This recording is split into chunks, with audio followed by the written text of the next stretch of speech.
Okay. Riz, since you were in here first, do you want to roll us our D100? Sure.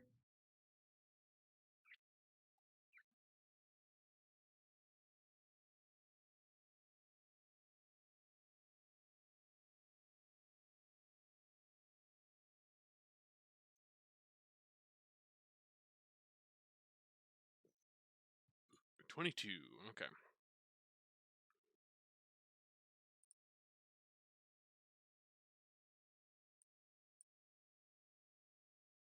Oop. Come on, Fantasy Grounds. Let me scroll the note.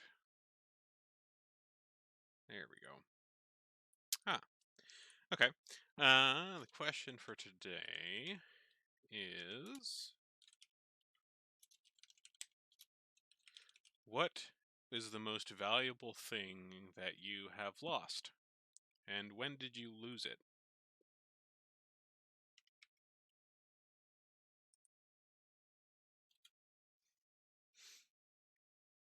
This question sounds like side quest bait.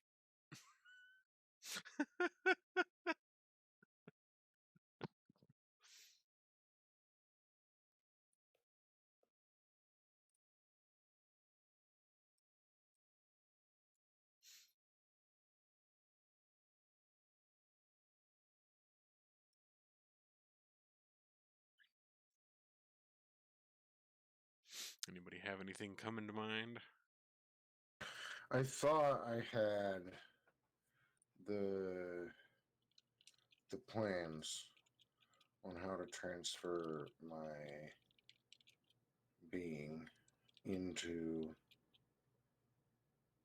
my soul, perhaps into something else. Unfortunately, through a series of accidents, mostly Mix's fault, I lost them. I'm not sure if they were right or not, but I never had a chance to study them because of that dumbass. All right. How about you, Torta? No, nothing comes to mind. He hasn't lost much. Okay. All right, Zyara. Um,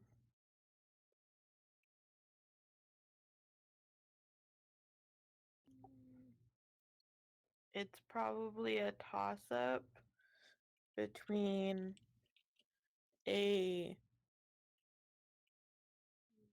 carved statuette of her goddess out of moonstone or some really juicy blackmail on one of the richest noble families in Waterdeep that she was keeping for a rainy day and then lost.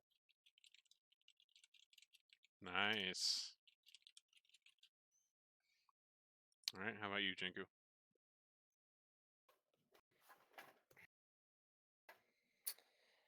That would have to be her family. Oof.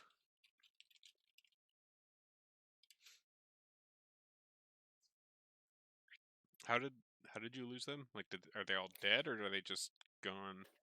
No, they disowned me when Oh, I that's right. wanted That's to right. study magic. That's right. That's right. I remember now. Oof. Big oof. All right. Anybody want to give us a quick little recap of the shenanigans you got up to last time?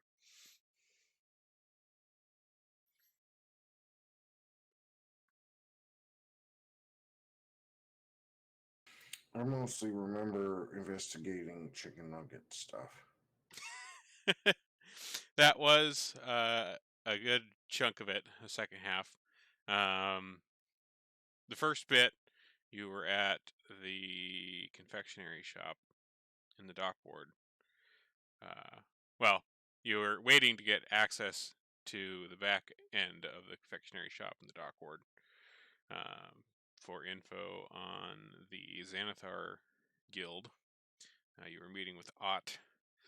And to pass the time, you went to the Skewered Dragon, a bar you'd been to a long, long time ago. Drank some nasty shit. Ran into Volo. Had some chats.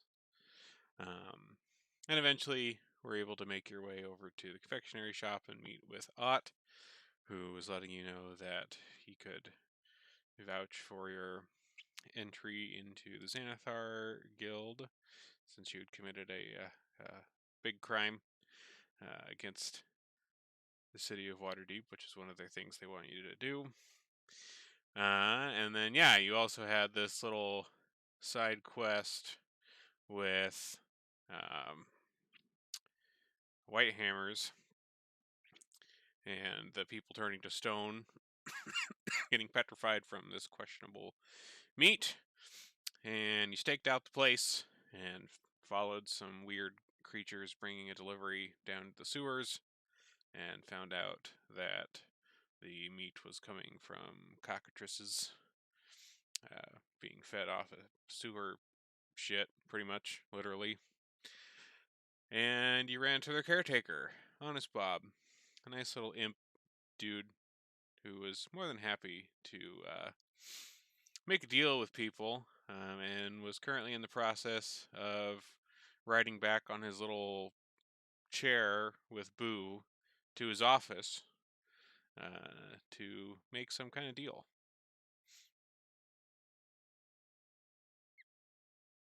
Oh, right. He really wanted Mix's soul, but Mix don't got one. Well, yeah.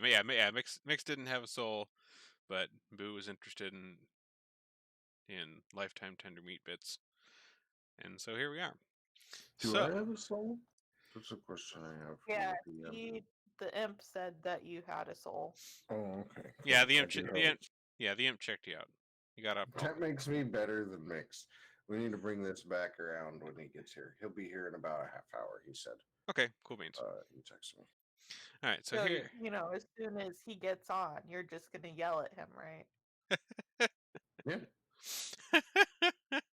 Right. all right. So we are here down in some of the many, many sewers underneath Waterdeep. And last we left, Boo was sitting on a chair, along with Honest Bob here, kind of heading up this channel back towards the office that you guys had kind of come through when you initially kind of followed the kind of blobby creatures into this area. So yeah, so the rest of you, like you, three of you, you're all kind of still sitting over on that bridge. Jinku, Zara, you see this chair being held aloft by these blob creatures with, kind of Bob excitedly taking Boo along, heading down the nearby channel, and then out of sight as they head down that direction.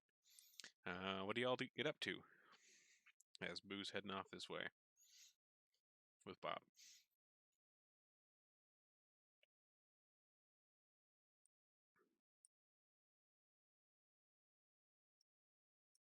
I'm hanging out with Bob.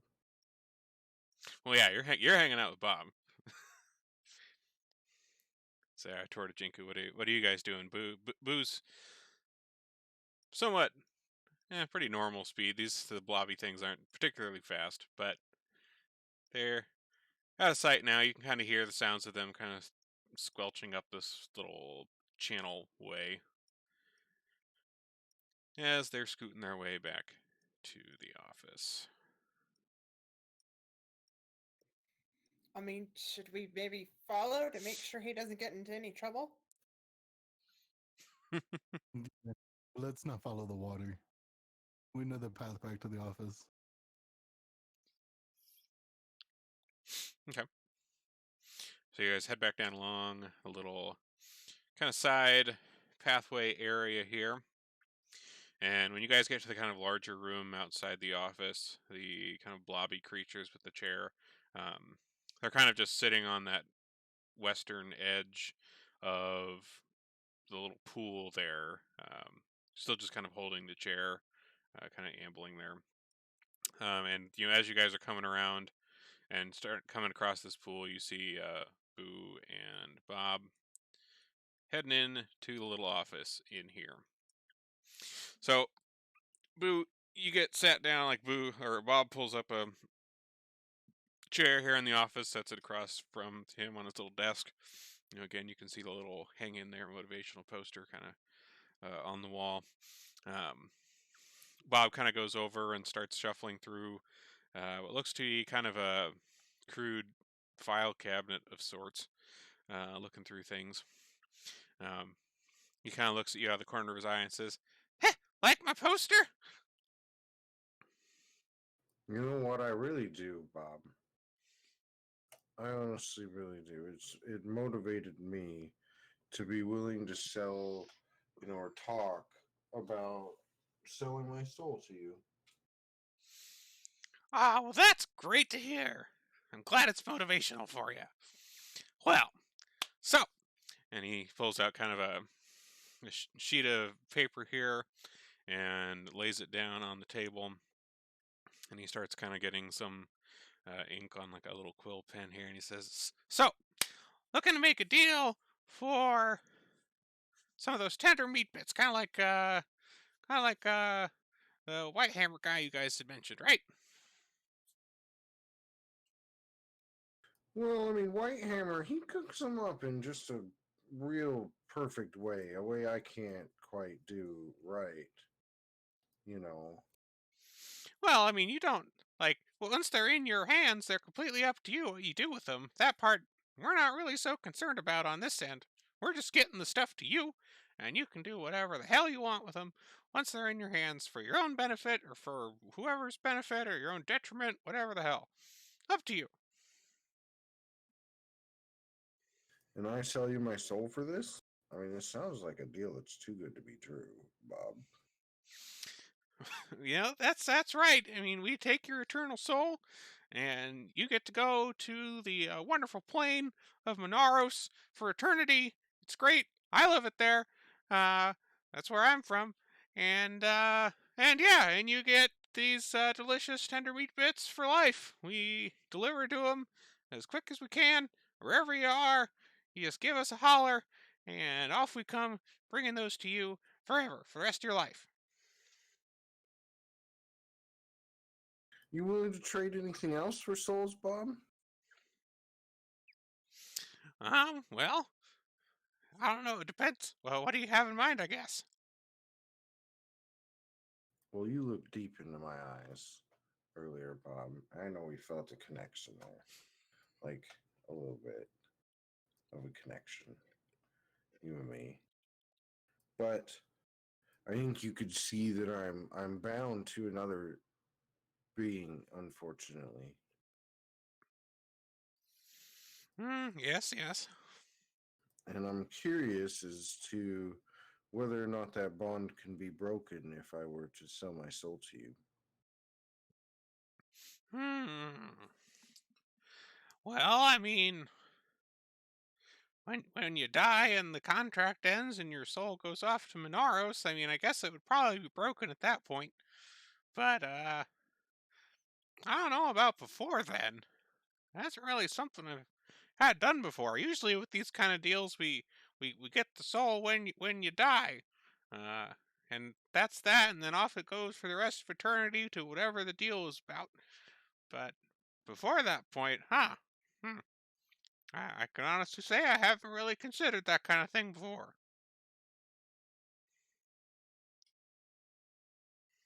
Well, it's something you need to kind of figure out if you want my soul, buddy.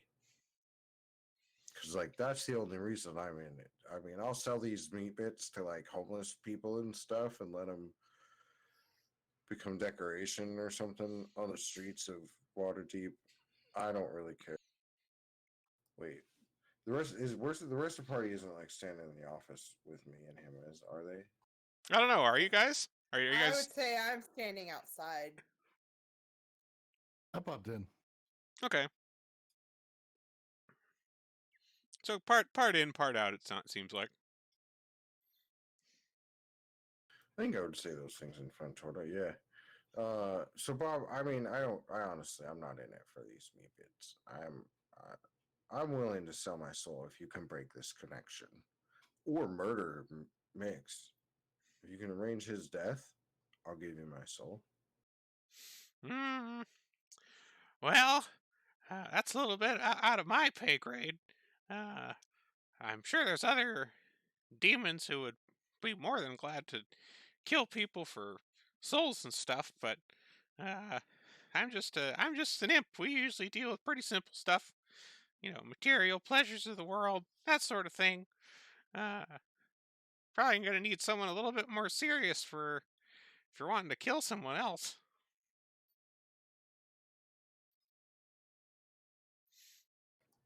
Well, I'm disappointed in you, honest Bob. You're a Well, disappointment.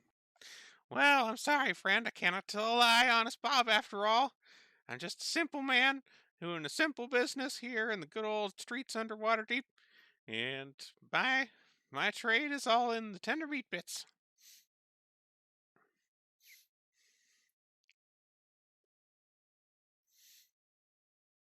And where does all your money go, honest Bob? Oh, you just stealing souls? Nobody like buys from you in cash? No. I mean, all the deals that I do are usually soul related, and then once the souls are good and ready to go, then off they go to Minaros.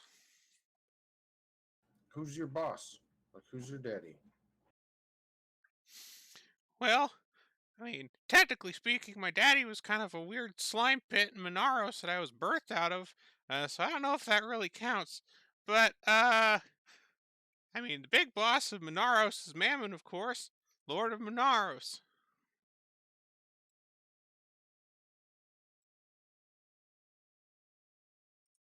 I see. And like, you're doing this for his benefit, huh?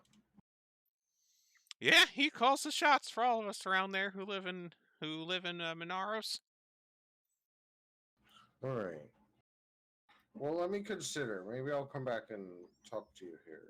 Give me some time to consider. A soul is a valuable thing, and it's not a valuable thing to waste. But every man has his price, and mine is lower than most. So, if you're willing to give me some time, I'm willing to come back and have a more thorough chat with you, honest Bob. Yes, of course. Take all the time you need.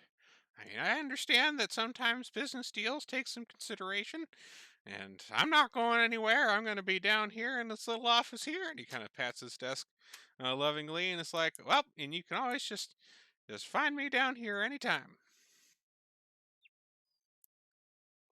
Okay. Okay, I think we'll be back. You willing to pay if I bring like unfortunate souls to you? And like coerce them into signing contracts and then kill them for you? Honest Bob kind of laughs at it, and he's like, well, I mean, I guess those souls would still count, but I mean, I try to do more honest business here, you see? I like people to come of their own accord and make these deals, and we all agree, parties are all agreeable. You see, demon law gets a little bit messy when you start trying to make contracts that people are forced into, and I don't really want to mess with the infernal court very much. And, I pay my taxes, I try to be good, and so let's just, keep everybody agreeable to who's doing the contracts, okay? Got a reputation. Understood. I'll bring only people that are completely willing to sign a contract.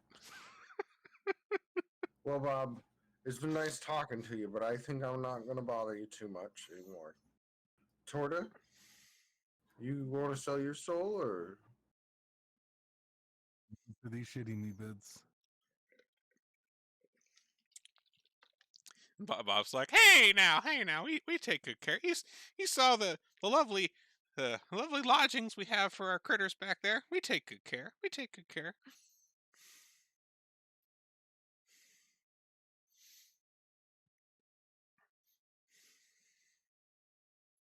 Twitter just starts walking away. Okay.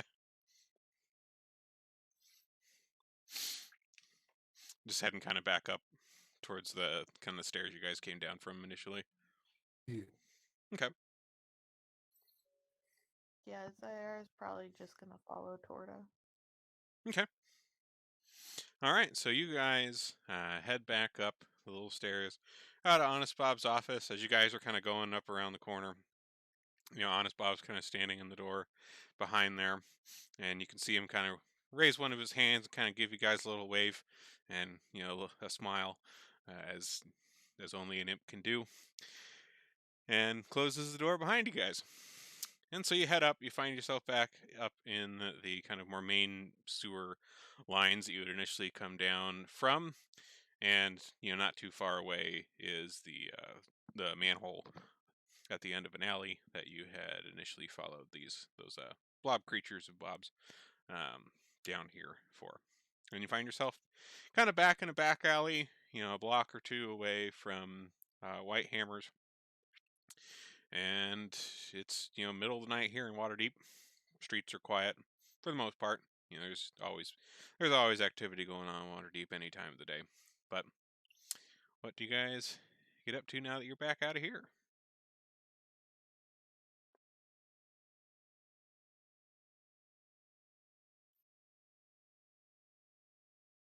Have we already spoke to Whitehammer about his shitty deal? Yeah, last time you guys had investigated his restaurant there, and you followed these creatures and stuff. But you did find a copy of the contract that he had, and you'd asked him about that before you guys had left. But yeah, like you guys had noted in the contract, because you'd found that the meat was kind of weird, and I remember Mix did some alchemy on it, try to figure out what it was from, and you guys had kind of found out that it was cockatrice meat from the alchemical tests that Mix had done on it. And that's when you realize that, like, in the contract, it said it was like tender meat bits. It wasn't like tender chicken bits specifically. It was just meat generally. To which Grombill was kind of like, "Oh man, didn't see that part."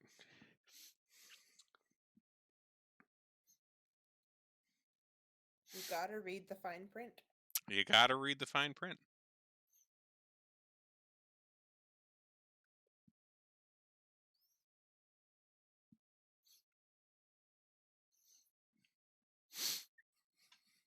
And then we were chasing another lead for.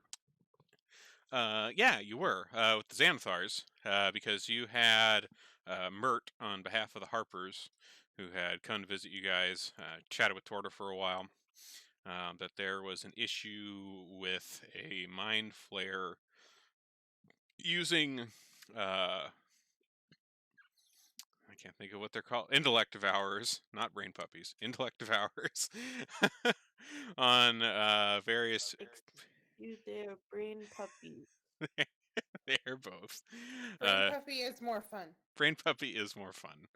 But yes, there had been instances of intellect devourers being used on various members of the workforce of kind of Waterdeep and leadership of Waterdeep, and so that was becoming an issue. And so the Harpers were wanting you guys to look into that and see if that could be stopped, because having people in high positions in the city getting thralled by a mind flayer probably isn't the best.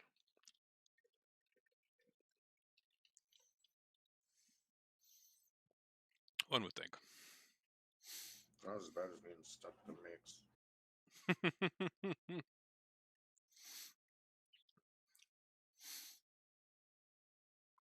But yeah, those are the two main things you had right at this very moment. Then of course, kind of just the larger underlying, what the fuck's with this stone that you guys got, went all through the trouble for. That's kind of the larger overarching bit, though. But those are the two main things right now.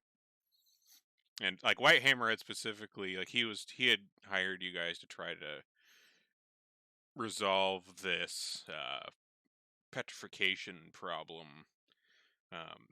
Like you found out why the meat was petrifying people, because cockatrice meat, and that's what cockatrices do. But he had wanted you guys to like resolve that somehow, so that his business wasn't getting screwed by people turning to rocks and sometimes accidentally getting knocked over and shattering on the floor. Well, maybe he should read his business contracts more carefully next time. Perhaps he should. Unfortunately, he's a There little stuck in is this a one way right now. to like alchemically or like somehow negate like the toxin in cockatrice meat. Roll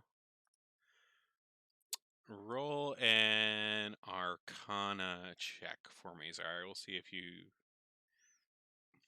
know enough about that kind of thing. Hold on, I have to find my sheet. Your map is so big. Oh, sorry.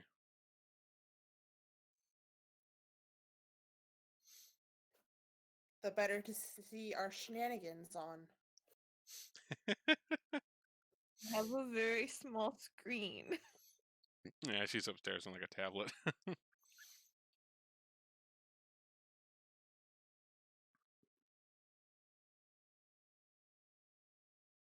There we go. Okay.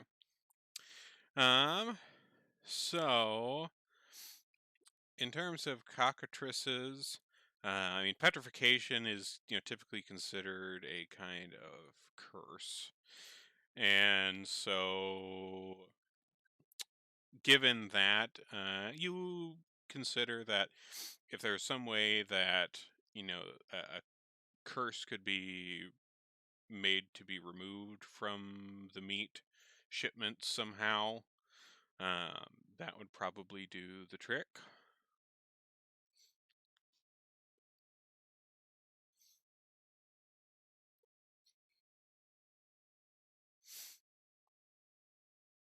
So whether that be from finding someone in the city to do it, or talking to Bob about it, or whatever else. But you think that would probably work? Some kind of curse removal. Okay. I wasn't sure if it was like a curse or if it was just like a venom or something in the meat and all we had to do is like get a potion or something to put in the special sauce. Mm. Yeah, I mean, it is like some kind of venom that cockatrices have that does that. But it's like the venom like causes a cursing effect, so it would need to have that curse upon their meat removed. Okay. I share that with the class.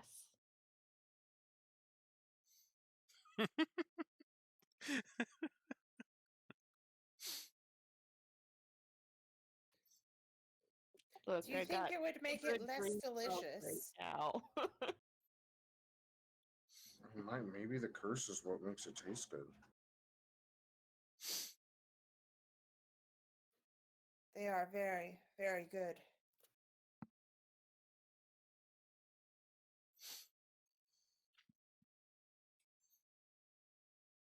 Could be. Could just be the sauce. Yeah. I don't know. We might have to think on this and see if we can find some like down on their luck priest maybe that wants to do remove a curse all day long for him or something. Well, I think they'd only have to do it over each new meat shipment.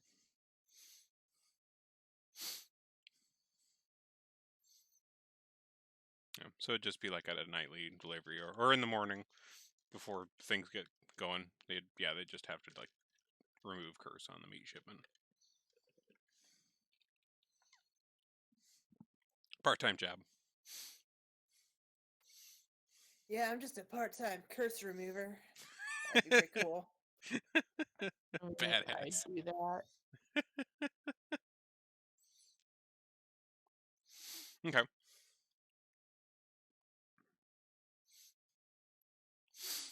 So with that in mind, then I mean, you guys are still kind of just chilling here, conversing amongst yourself in this kind of back alleyway behind some houses in Waterdeep.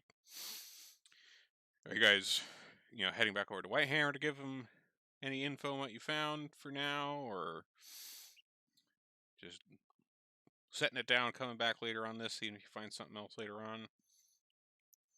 We could at least give him like what we know so far. Sure. Okay. All right. So with that in mind, then you guys, make your way back over to White Hammer's place. It's not too far away.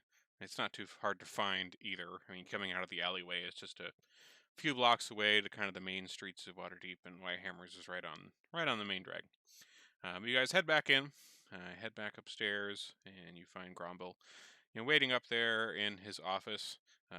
He's actually kind of passed out a little bit. He's asleep in his chair in the office there.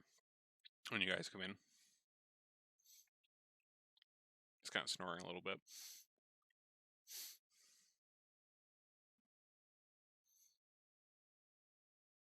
Wake up, you bastard. Whoa! Whoa! Hello! Wait, who's there? Oh! You all. Yes, of course. Were you able to find anything to save my business?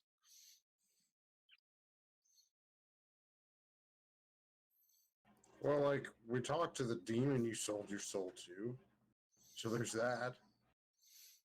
Ah, yes. Bob. He seemed a nice enough fellow for a demon, I guess. I can't really say I've met very many demons, but I thought they'd be meaner. But Bob was all right. Maybe the niceties kept me from seeing the fine details of the contract. Or maybe just a lack of reading. I mean, that's fair. It's on me for not reading what I was signing up for. Guess it was my eternal soul. I mean, usually you'd think I should have read a little more in depth on something like that, but alas, mistakes were made. But it turned out good enough for business so far. We just have to figure out this little hiccup with the statues. Yeah. We think if we can find someone capable of removing curses, that as long as they can bless each meat shipment at night, you should be able to resume business. Yes, that seems to make sense. Well, I can't really say I have much interaction with priests and such in the city, but I can certainly reach out and see what I can find up. I'm sure there's someone who would be glad to take up some sort of small work. For that, I will happily pay, of course. Thank you for this information. You may have just saved my business. I'll have to see if this works out in the end.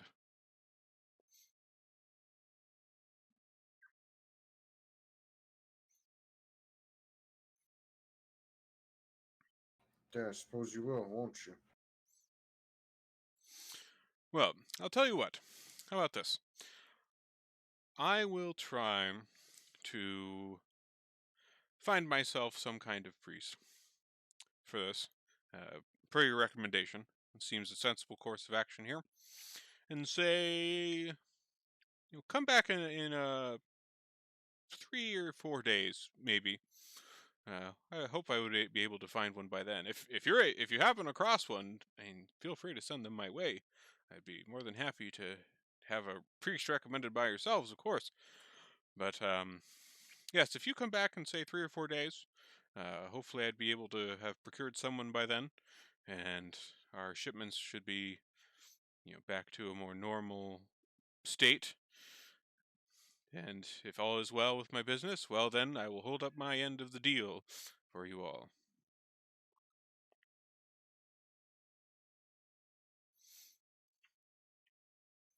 Okay. That sounds favorable. All right, fair enough.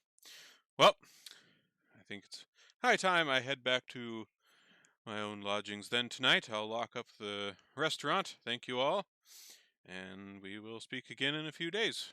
I am grateful for your assistance.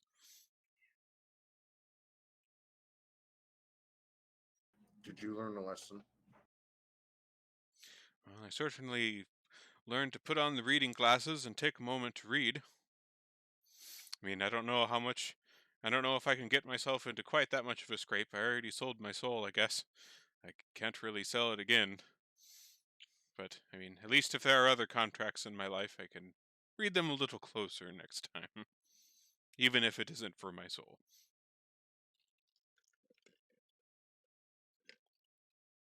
All right then. Alright, so he follows you back down out of the office and out of the restaurant, locks up behind him, and bids you farewell, and heads off to his place. Do you guys just make your ways back to Troll School then for the night, or is there anything else you guys are wanting to get up to here? It's like middle of the night here right now.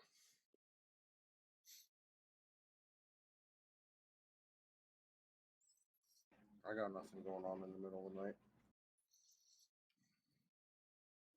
No, Jinku's ready for bed. Okay. All right, so you guys all make your way back to Troll School.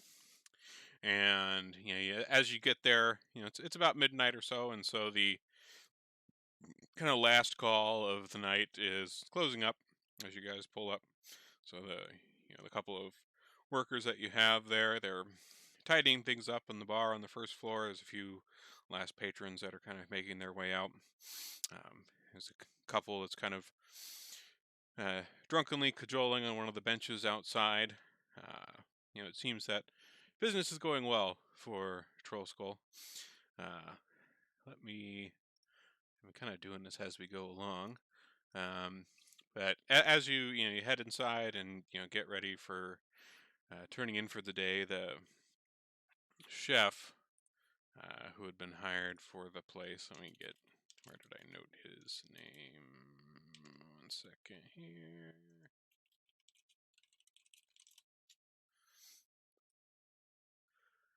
I might wrote it down somewhere.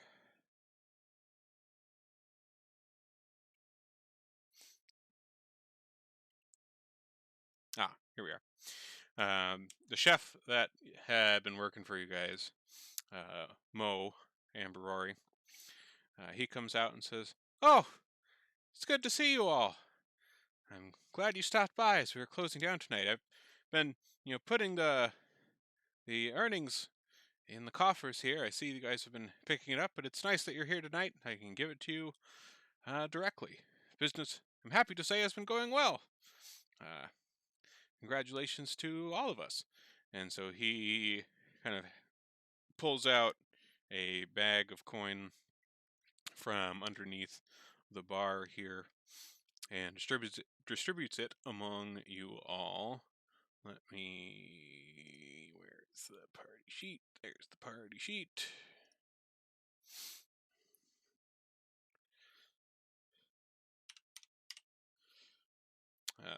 And as he kind of distributes this out to you all, he says, "This is the last 2 weeks, the profits from the last 2 weeks, and it comes out to about after we took out the earnings for the wait staff here that we have, about 875 gold pieces left over to split between the lot of you." And there you go. Some extra dosh. And he kind of finishes wiping up his hands and heads on out. He kind of bids you farewell and heads on out into the night to his own home. And you guys head upstairs. Children are up there. They're already asleep. It's this late at night. They're already all kind of tucked into their beds in the little room that you all have. And you all bed yourselves down. So, as you are sleeping that night, Boo, you again have this odd dream similar to the one that you had before, where you feel yourself kind of floating in this vast void expanse, and this kind of massive shadowy presence seemingly like looming over you within this void. And like there isn't any really good, discernible light source. There's just kind of this faint ambience throughout the place. So you can't really get a good read on what it is or any details about it. But it continues to be this kind of huge shadowy force. And again, you get the impression in your mind of of how like it feels very ancient. Like you can feel the weight of time and knowledge and experience kind of weighing on you in this gaze from this creature that you cannot, quite make out. And you're kind of in awe, maybe a little put off, maybe a little disturbed. This isn't really a feeling that you run into very much. So it is a little bit off-putting for you. And eventually you wake up and you find yourself kind of drenched in kind of a cold sweat from the experience.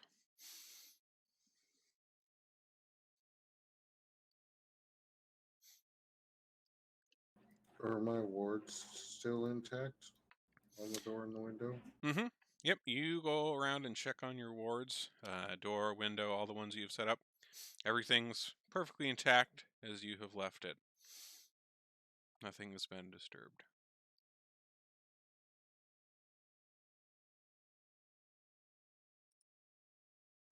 Hmm.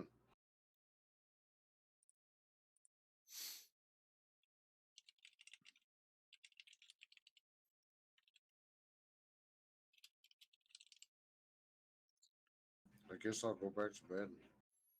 Okay. All right. So you manage to, make your way back to sleep. Once you get rest again, you don't really find yourself dreaming the rest of the night. I think like from time to time, like you still get this kind of vague feeling of this huge presence, but you don't find yourself like in a dream state, like visually anywhere. You just kind of sometimes have this ambient feeling. And you wake up in the morning, and everything is normal. The boards are still all in place, and it's another morning in Waterdeep.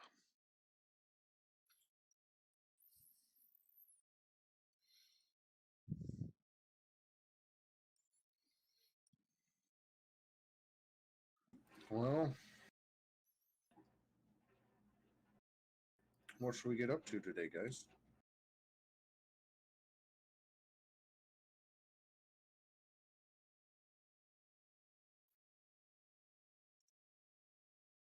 Same thing we do every day. Take over Waterdeep.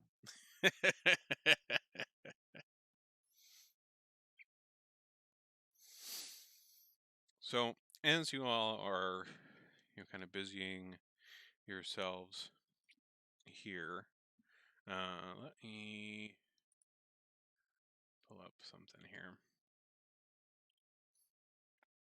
So, as you all are kind of busying yourselves here, um, having your breakfast, kind of just being around Troll Skull, you hear another knock at the front door as you guys are kind of spending time with the kids, having breakfast, that sort of thing, down in the main area of Troll Skull.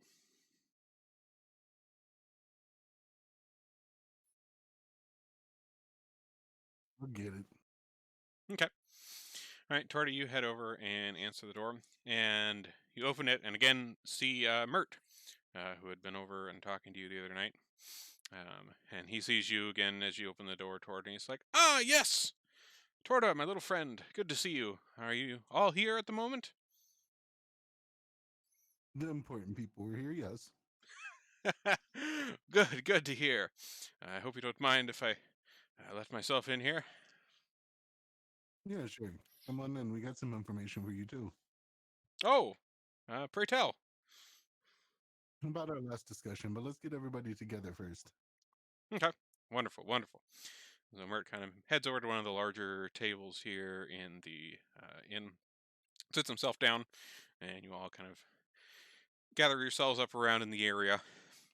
And Mert kind of sits. He has his hand on like one of his cane here. He takes his hat off, sets it down on the table, and he's like, "So, I guess what information do you have for me on our last discussion here? What were you able to find out?" Well, we're working at Engel to try to resolve the issue with the mind flayers and their little brain games. Good, good.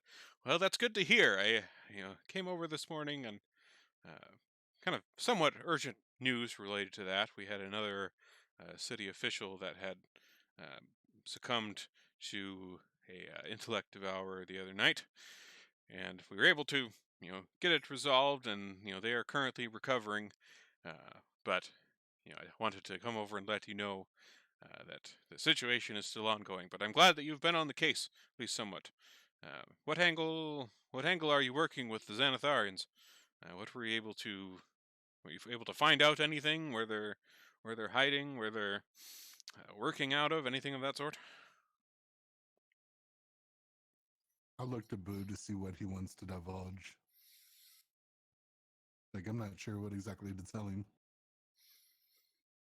We trust Mert, don't we? I'm thinking he's never fucked with. He's been pretty chill to us.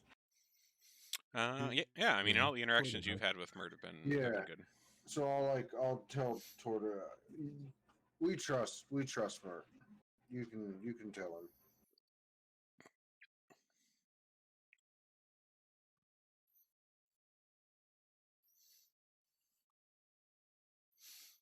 Then I'll shrug and I'll explain.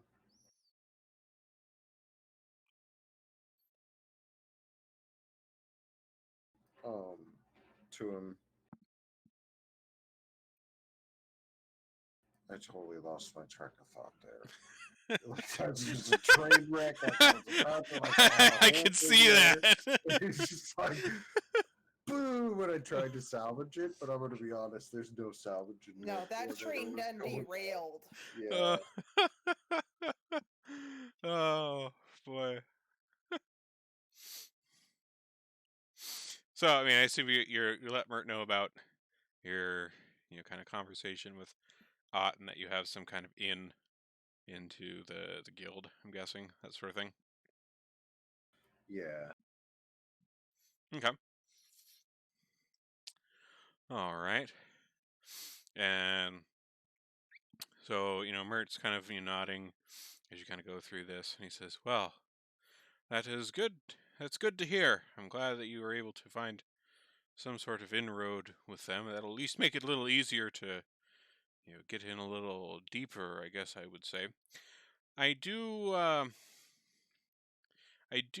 have some information that may be of use related to that, especially since you seem to have, an inroad of sorts with the guild.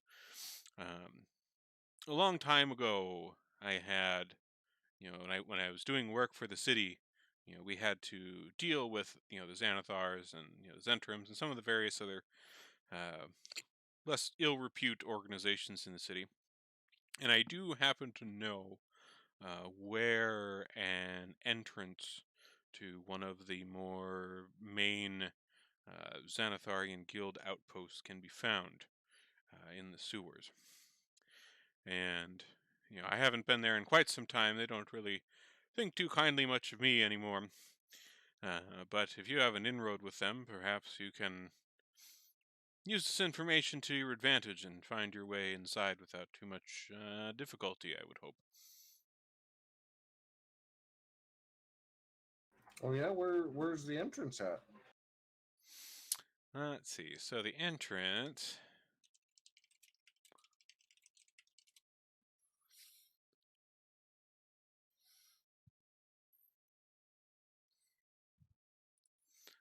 Let me find where that info is at.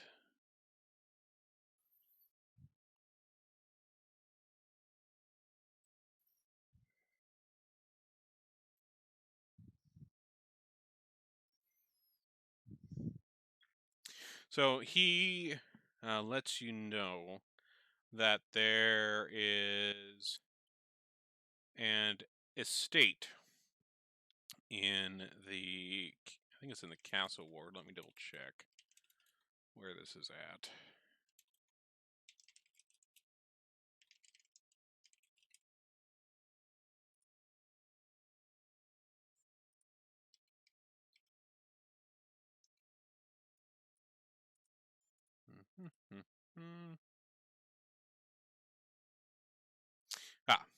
There is an estate in the castle ward, the Terrace estate, which is kind of a modest residence that is, he mentions to you that is owned by a member of the guild. And at times, the guild has kind of gladiatorial events held in kind of the lower area of that estate. And there's an entrance in the lower part, like down a stairway in the basement of this estate that goes into the sewers.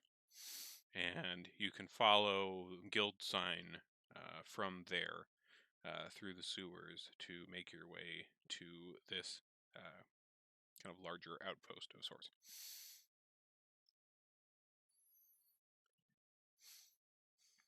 And he does, he mentions this to you. Let me bring up that map where in the city that's at. The castle ward, I think, is the one where you guys are right. Oh wait, no, you guys are in the north ward. That's right. Let's see, castle ward should be this one. Let's see, where is Ilsumble? There it is. Okay. Let me just make a quick location pin for this for you guys.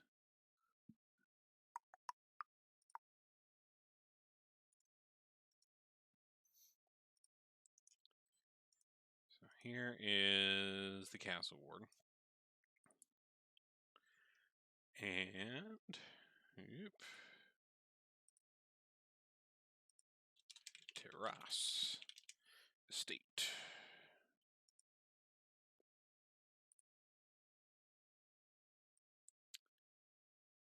Right there. All right, so if you look on the map of the castle ward, there's the Great Drunkard, which is the big statue just south of the market.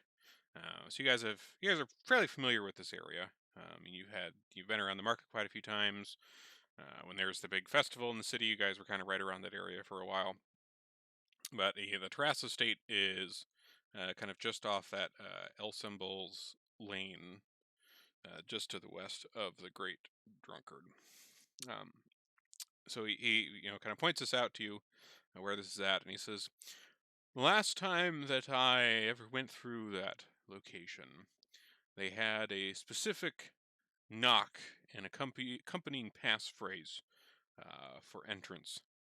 And given how many years that it has been since the last time I was there, I doubt it is the same anymore.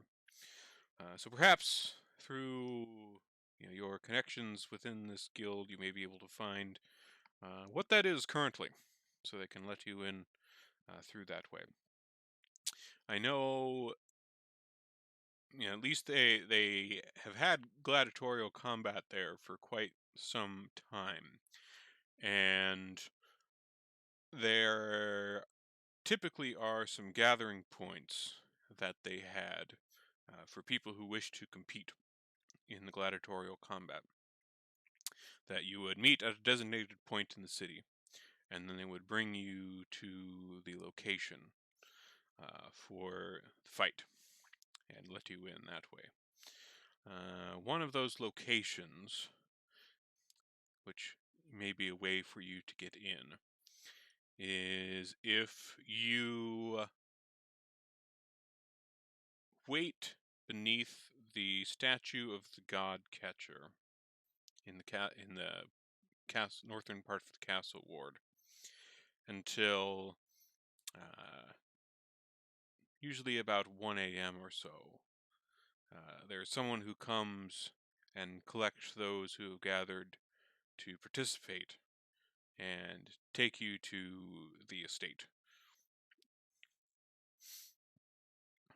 But I believe that should still all be the same in terms of that. I mean, I haven't been there in quite some time, but I still get word from time to time that there are still ongoing gladiatorial skirmishes that go on underneath the Terrace estate, but usually it isn't of too much concern, that sort of thing. But I hope that information is useful, at least, to help you get in there. Well, I'm not a gladiator, but we might be able to figure something out with that information. Thank you, Mert. Certainly, certainly. Well, I will let you get about your business of the day, of course. Don't want to trouble you more than I have to. I bid you farewell, and I hope you have good luck. The city thanks you for your service. Yeah.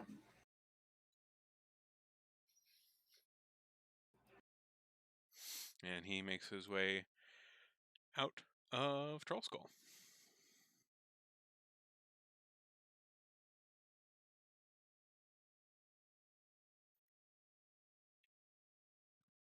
Well, any of you guys feel like being gladiators?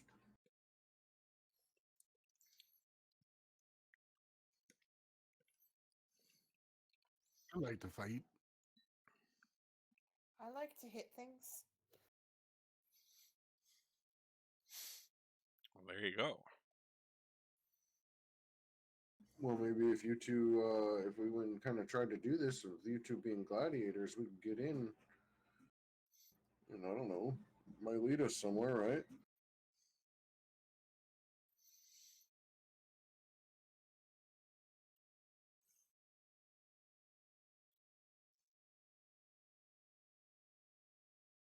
Yeah, we can do that.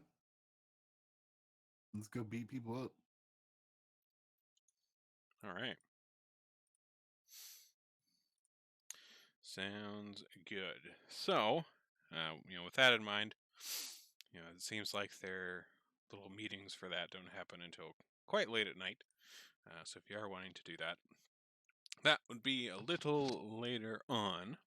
But you still have the rest of the day to burn if you have other things that you're wanting to get up to.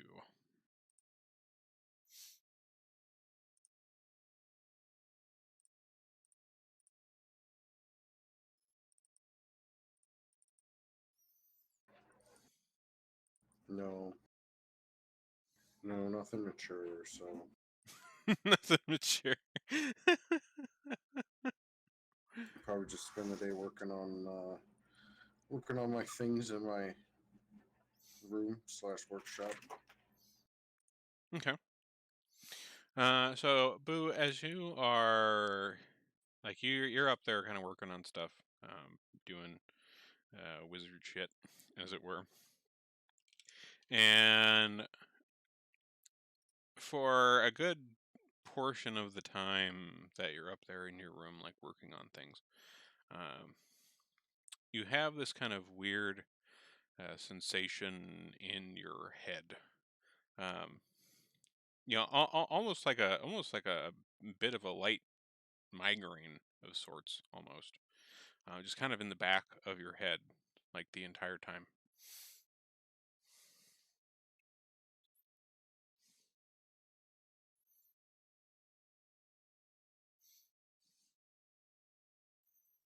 After a bit, I think I'd probably go find like Jinku or Zayara, maybe ask them if they've experienced any of these symptoms I've been feeling lately. Okay.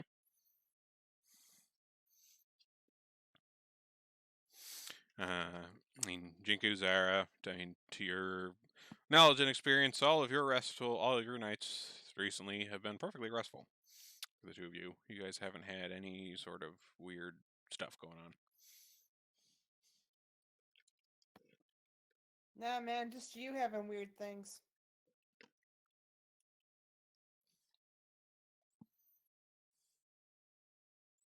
I'll go confront Mix next.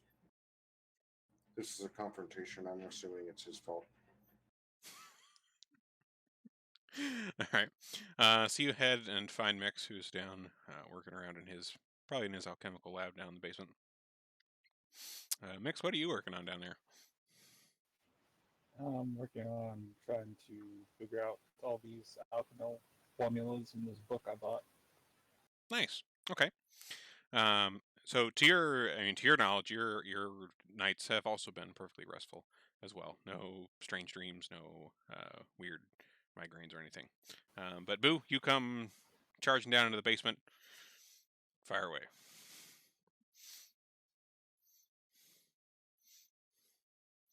So, what have you cooked up this time, and why does it feel like you're always watching me? Because I'm about fed up with it. You know, I damn near sold my soul just to get rid of you, and you can't even let me sleep, Mix? Mix looks up from the stuff he's mixing, like, just completely confused. I don't know what you're talking about, but I wish I thought of it. Oh, don't give me that bullshit. Your mother may have fell for that all the time. But not me, friend. Not me. Seriously, go get a zone of truth or whatever you wizards do on people like me. I'll tell you the same thing then. I don't know what you're talking about. It's not me. You just wait to see what wizards do to people like you. I'll find somebody with a scroll of true polymorph. And I'm going to turn you into a frog, and I'm going to cook you and feed you to something. I don't know. And then I'll leave. Okay. That's great. Why has it got to be a frog, bro? Good thing Torta wasn't down there. That would have been offensive.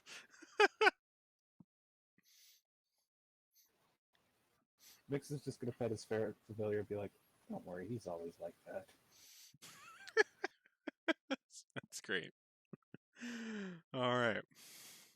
So, you guys spend your time around here most of the day, working on your own little projects here and there. Sarah, what are you working on? What do you do to spend your time?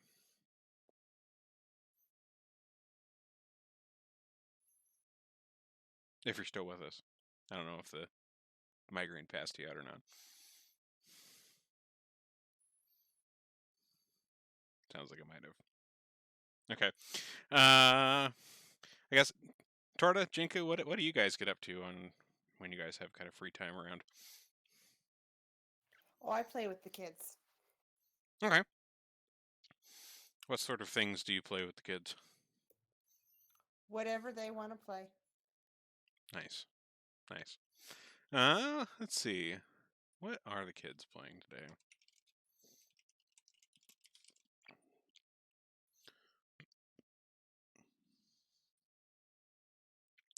Today, Jinko, when you approach the children and ask them what they were wanting to get up to today, they're always happy to play along with you, Jinku. And Nat kind of speaks up. She's like, I think today we're gonna play a little hide and seek. But she kind of looks, kind of up and down at you, Jinku, and she says, I don't. How well can you hide? I mean, I don't mean to be rude, but I mean, you're so big. Oh, no, it's not rude. I can't hide worth a shit, but I love to be it. Yeah, that works. Okay, great. Yeah, you can be it, and we'll do the hiding, since it'll be a little easier for us on that side. Great. And so they kind of run off and start going around to find places to hide. Jinku, how about you roll a perception check for me? We'll see how good you are at hide and seek. Not good at all, but that doesn't mean I don't enjoy it. so, so Jenko, you're kind of going around Troll Skull, and also a little bit kind of around the outside in the alleyway. It's just kind of this whole little area right around your guys' house where you usually like to play. Yeah, Jinko, you don't have too much luck finding them. I mean, perhaps the with your height, and since you got this whole trunk on the front of your face, it's a little difficult to look directly down at small things, and so perhaps they evade your vision a bit as you're trying to look around for them. Um, you do manage to eventually find them, but it is after quite a bit of them giving you a little bit of assistance with their giggling and some of them periodically calling out to you in kind of a teasing tone. But you do manage to eventually find them all after a bit of work. but Well, they all have a Jinko fun time doesn't at it. care that it takes a long time because the longer it takes her to find them, the longer they get to play. Exactly. Everyone still has a good time despite the lack of skill. Perfectly fine. Tora, what do you get up to during the day? I do my normal monk stuff and chill in my room in the lily pad lagoon. Nice. Chilling in the lagoon. Good stuff. All right. So, you all are, still kind of hanging around in your place. As it gets into later into the afternoon, the tavern part on the first floor starts to get into its usual hours. Like the wait staff and the chef show up, start getting things going, start getting drinks pouring, patrons start to show up. Or like, when the bar is going on, are any of you like down in there at all? Kind of among the people down there, or are you all mostly up in your kind of own part of the building?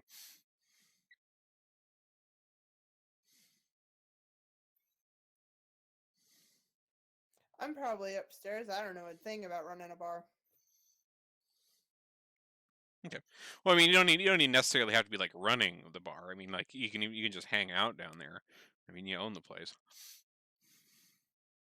Yeah, no, Jinko would rather hang out with the kids. Fair enough. All right. Sort of does like to sit and listen to see if he can get any cool information from people. Sure. Let's see. Let's take a look at what's going on at the bar here. Let me grab got some tables here. Let's see what we got. Who shows up tonight? So, Torta, you're chilling down on the first floor here, and you see various water Davians, many of which you've never seen before, but you do see a few people show up that you do recognize. Not too long after the bar opens, Raynar shows up, along with a few friends as well. They're all kind of cajoling each other as they arrive. So it looks like Raynar has brought along, let's see here. Da, da, da, da.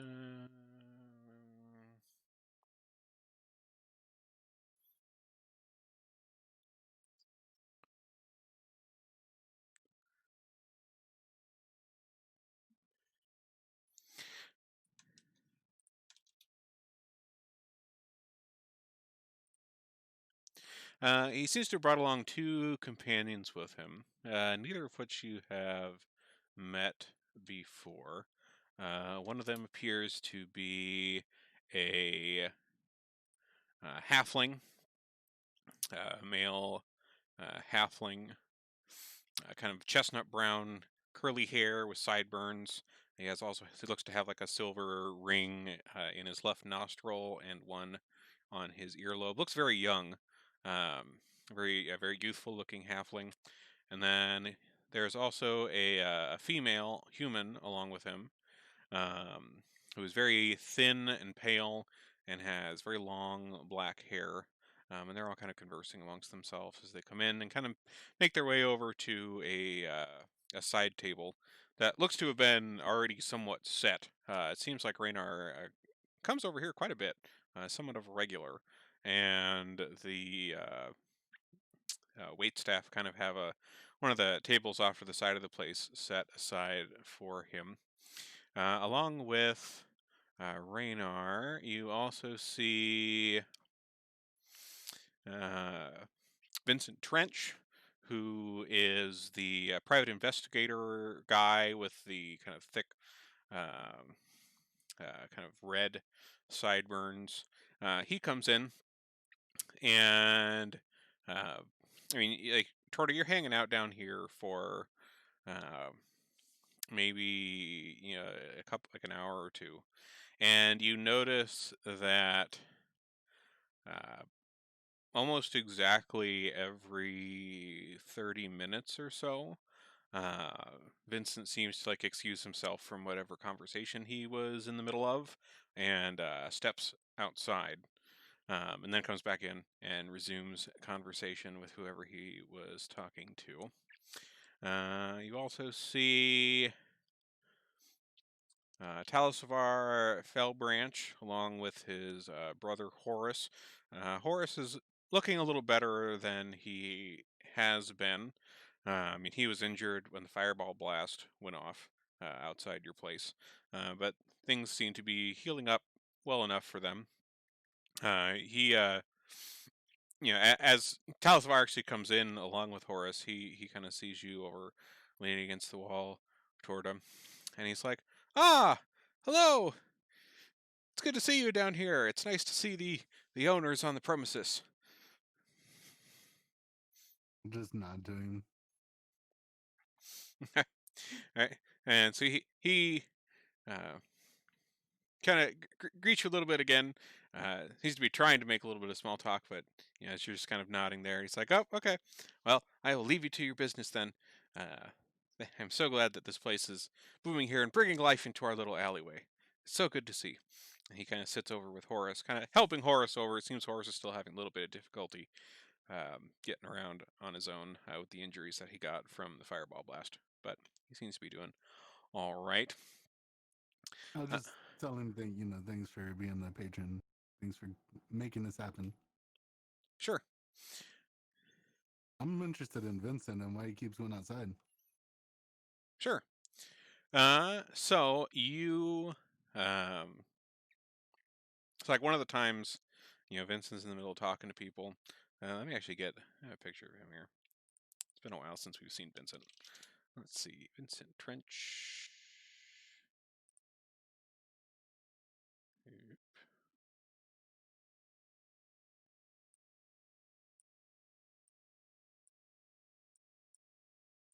Here we go. Here's Vincent.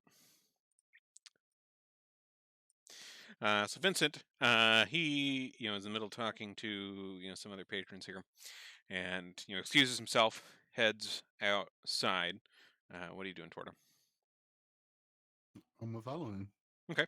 Roll a stealth check for me as you're kind of slipping out the door after him.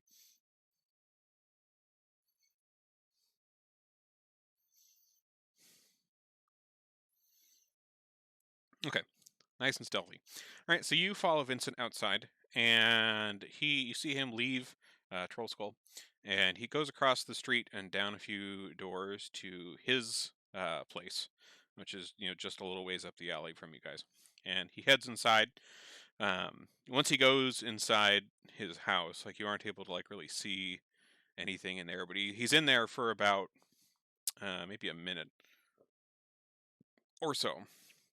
And then he comes back out and heads back over to Troll Skull. So I'll wait for him to go in, then I'll go down to the building he was in. Okay. So Vincent goes past you here, doesn't notice you, still nice and stealthy. And like this whole time, I mean, as you can kind of see from his little picture there, he almost always has, like every time that you guys have seen him, you haven't seen him a whole lot of times, but every time you've seen him, he's always wearing this very long trench coat and wide brimmed hat. Um, and he never seems to be out of them. But you head back over to his place, and standing out in front of it, it looks to be kind of a small, like 2-story building. There's a little sign over the front, mentioning Vincent Trench, Private Eye. Seems he's a bit of a private investigator for his job. But at least from the outside, nothing out of the ordinary in here. The front area, like the first level, from what you can see, just looks to be kind of an ordinary little office of sorts that you'd expect a private investigator kind of person to have. From what you can tell. Do you do anything? Does he have second story? Windows, terrace? The second story, like there isn't any sort of terrace, but there are windows on the second story. And you assume that he probably has his home up there. I'll jump up and look in the window. Okay. So you leap up onto the second window here. And you kind of peer through the window. Roll a perception check for me as you're kind of peering into the dim light in there. Seems to be maybe just like lit by like a lamp or something like that. Nice. Okay. So you take a look in here, and from what you can tell, you can't see too much just from the low light inside. But it seems to be a fairly regal apartment of sorts. I mean, from what you can make out, the decor is quite nice. There is, like, from the one window you're looking in through, it looks like you're kind of looking into a bedroom. There's kind of a large 4-poster bed. You can kind of see the outlines of kind of the ornate. It's one of those 4 posters that's got like a whole kind of drapery around it almost. Very nice, very nice. And there's a wardrobe on another side. Looks to be fairly large and nicely carved. You can't make out really much of the details, but it looks like it's got this kind of nice fanciful form to it. Definitely not just a simple like square wardrobe. The other things you could see, like a chair, some other stuff like that, they all seem to be pretty high end.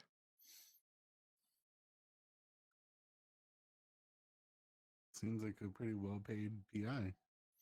Seems like it. So I'm gonna wait and see what he does. Like if I can capture a little bit more information when he comes back in and goes back inside the house himself. Sure. Okay. So you kind of chill. Like, are you just trying like chilling up here outside these like second story windows? Yeah. Okay. Kind of just hang on to the windowsill for a little bit. Okay. So time passes as you're doing this. Roll me another stealth check as you're kind of chilling up here on the second floor, and we'll see if you manage to not alert any attention up here. Ooh. Okay. So I'm stealthy as hell. What you talking about? it's a good thing you have a +10 on that. So, yeah, you do manage to stay out of sight. Like there's like one point where you think some passerby going by on the street below saw you out of the corner of their eye, because like they kind of look up in your direction for a moment, but then they keep walking. It doesn't seem like they really noticed you there. But you do see after pretty much right about half an hour or so, Vincent comes out of Troll Skull, comes back into his place here, and goes in the front door down below. You don't see him come up stairs. Like you don't see anything through the upper windows, and like again, he's in there for like a minute or so. And then he comes back out the front door and heads back over to Troll Skull. All right, I'm gonna check the downstairs windows and doors, see if they're unlocked. Okay. You head downstairs after he leaves, and the windows, doors that you check, all the ones that you're finding, they're all, firmly, firmly locked down, as one would expect. Door seems a nice, sturdy door. Same with the windows. Being a private investigator, it seems like he's got his stuff in order here for investigatory purposes.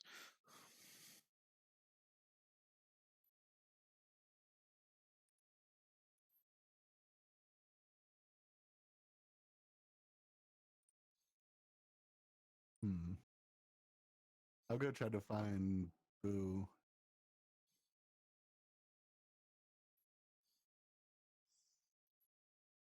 Okay. Boo, I think, is probably still doing stuff up in his kind of room upstairs. Yep. Hey, can you unlock a door? Oh. Let me look. Or do the invisible thing again? That would be even same. I'll look through like a couple of I've got like 3 spell books right now because I can't afford to put them all in one book. So I kind of look through them all, and then I'm like, yeah, I can do those things for you. Do you want invisible? You want stuff unlocked? What do you want? Both? Well, do you want to come on a adventure with me? Oh yeah, I let's got do this. You remember that nosy private guy Vincent, right? I've been watching him for a Yeah, while. yeah. I've been watching him for a while, and he comes in, he talks, he goes back out to his house, he stays there for a minute, and then he comes back into the bar. Like he'll leave mid conversation. It's just got, it's got the frog goosebumps going, Hmm. and he's got really nice Okay. stuff upstairs. If we can capitalize on that,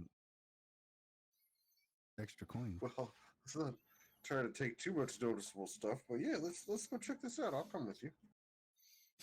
Yeah, I mean, So- the guy is a private investigator for a living, so He has to live first. He has to make it through Torta first. Gotta survive the 10-armed demon of doom. Okay. Let's see here. So, so you two are heading back over to Vincent's place? Yeah. Okay. Let's see here.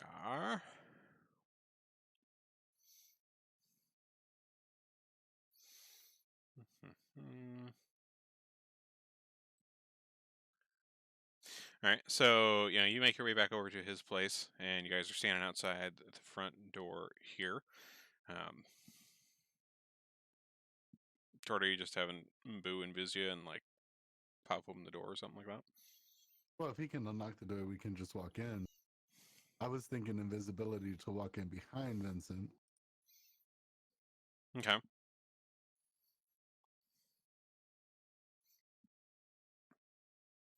But that's up to Boo. He can do whichever he wants.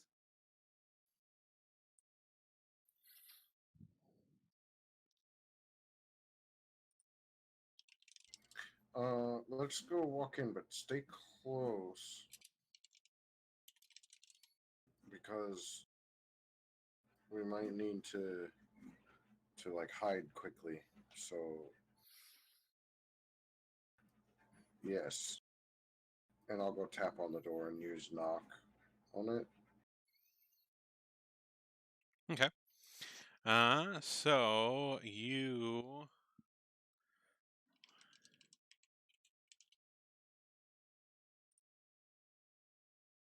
Let's see here.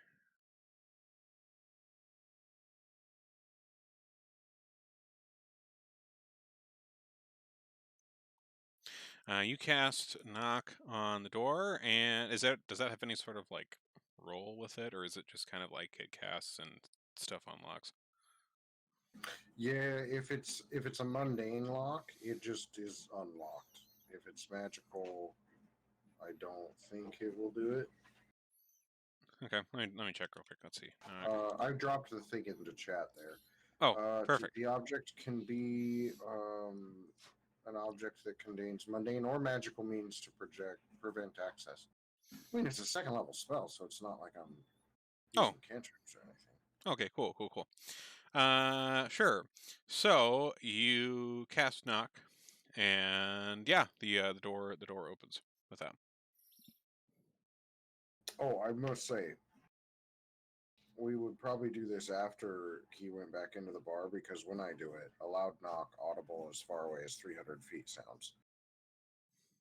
Ah, There's that's a true. reason it's called knock. That's true. I do see that there. Okay, so yeah. So he is currently in the bar because he came back out, went back to the bar, tore to come up and talk to you. It hasn't been quite time yet. But yeah, you guys head inside. So here on the first floor of the Tiger's Eye, private investigator, you find a pretty nice and well kept private investigator's office. Like right inside the front door seems to be somewhat of a waiting area of sorts. There's a few chairs around the wall. There's a kind of a little desk there, which it looks to be there's some kind of cabinets and things nearby there that probably are various records of things like that. And the other main thing to note on this floor is there's a door off to the left, which at least from what you saw from the outside toward it looks to go into like kind of his main like his office here. And then there's a back behind kind of the desk in the waiting area. There's a door back there that seemingly goes to some back room or something like that. Where to, friend? Where's this adventure lead us? Anything like stand out? Because like he's been in and out. Any type of footprints that I notice leading in a specific direction? Do a survival check.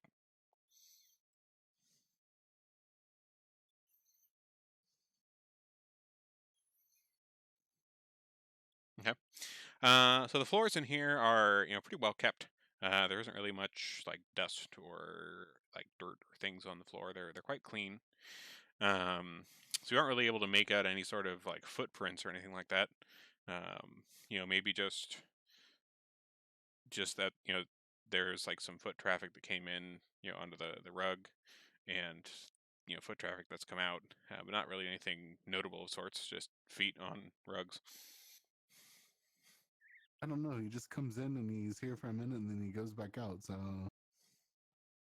I don't know where he goes in the house, but I'm down to look all over. What's the closest room? The closest room to where you guys are right now would be his kind of his main office. Let's go look. Yeah. Okay. So you head over through the door into his office, and in here is a very nice kind of upscale, kind of somewhat legal looking office. There's a nice large desk, kind of well carved. Maybe somewhat exotic wood that this is carved out of. It's got kind of a almost like a mahogany look to it. It's kind of slightly reddish, fanciful wood, and the back and side, like the back wall and like one of the side walls, like to the right of his desk, are mostly large bookshelves. Where you can see a number of like legal texts and various other books about various creatures and people and cultures and like all manner of different subjects. Quite a wide range of stuff. It seems he is quite well read and knowledgeable in quite a few things.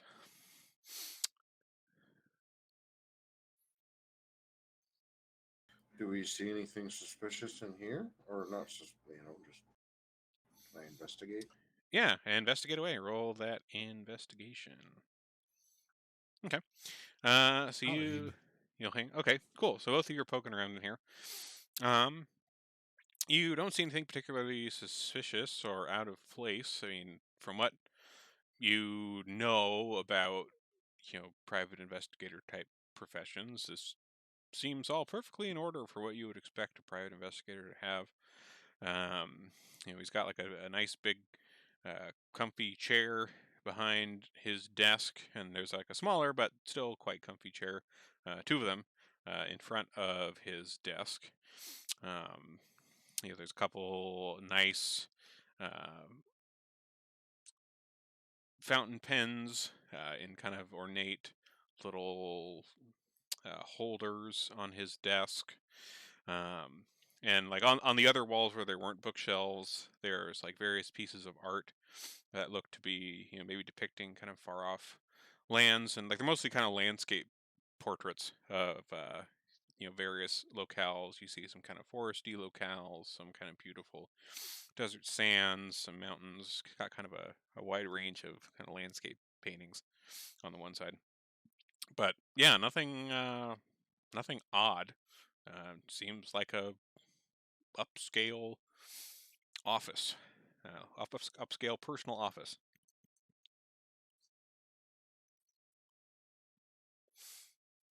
I'm kind of just interested to hide out until he comes back and kind of watch what he does.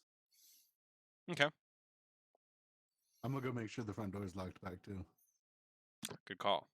So Torda, you head back over to the front door and you lock that back up, like the way you left it.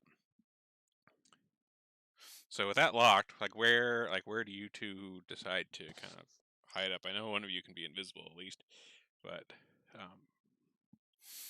where do you make your stealthing?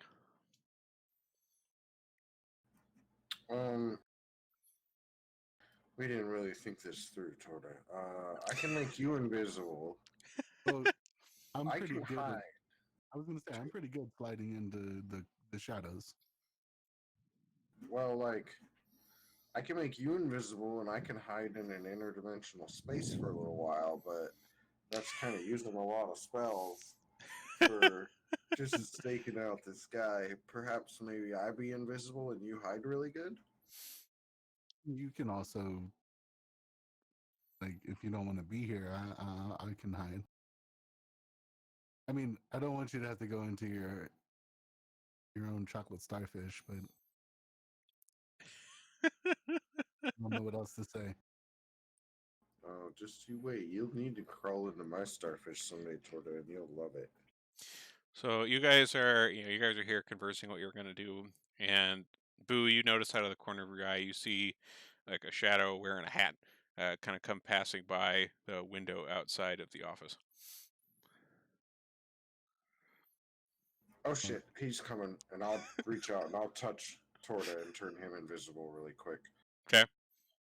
And then I'll pull a rope out of my pocket and touch that.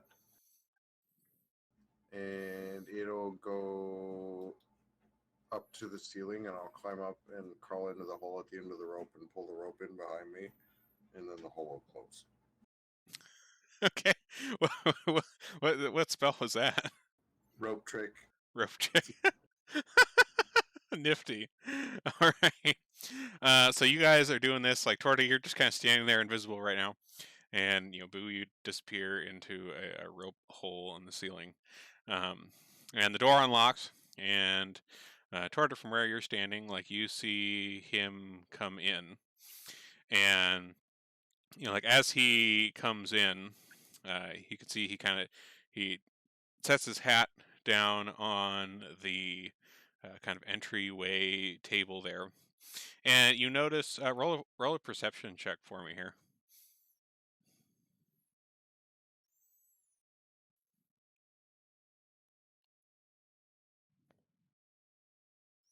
Okay. So like as you're like watching him here, like you hear him start to be kind of like say some sort of phrase or some spell. You aren't really sure what it is. It's not one that you recognize. Um, it also isn't a language that you recognize. But you do notice, as he like set his hat down on the table, his like hands didn't look like human hands. They looked they were very large. They were massive, like compared to like what his body actually looked like. And you see that they were like covered in this like deep orange fur, like all over them. And like the fingers, uh, they were they had gotten a little like shorter and stubbier, but also had these like quite impressive claws coming out of the end of them, both of his hands. So you can see like set this down, his hat down, and you hear him saying this. You assume is probably like a spell of some kind in some language you don't understand. And the spell takes him a little bit to get through. And after he says this, you again see him reach for his hat, and his hands look like regular old hands. And he picks up his hat, puts it back on, and heads back outside.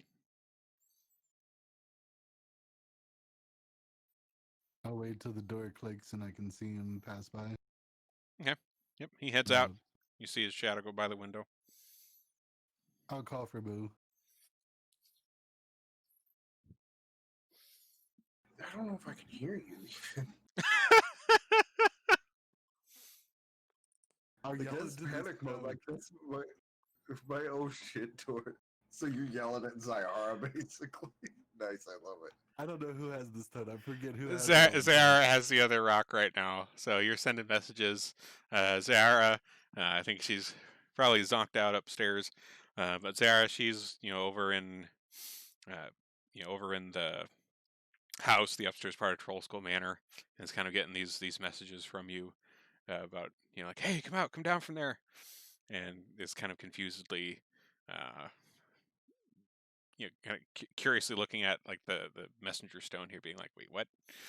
like, and Oh no, it does look like I can see out of it. oh, okay. It's a really weird spell. 8 people can climb up into this shit with me, actually. Oh, yeah. But yeah, like I can see out of it as Damn. if through a 3x5 window, actually. So I saw that too. We used to take breaks. That's where our short breaks would be. Short rests would be up inside of those. Smart. Well, there you go. Portable rest hole. So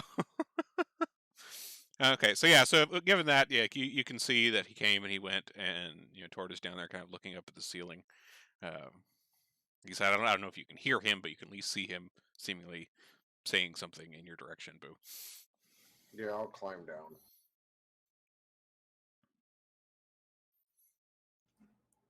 How's that for a chocolate starfish? Worked pretty good. This, Wait, how He's do not you Vincent, see though. him say something? He's invisible, I thought. Oh, that's right. He is invisible. You can't see that.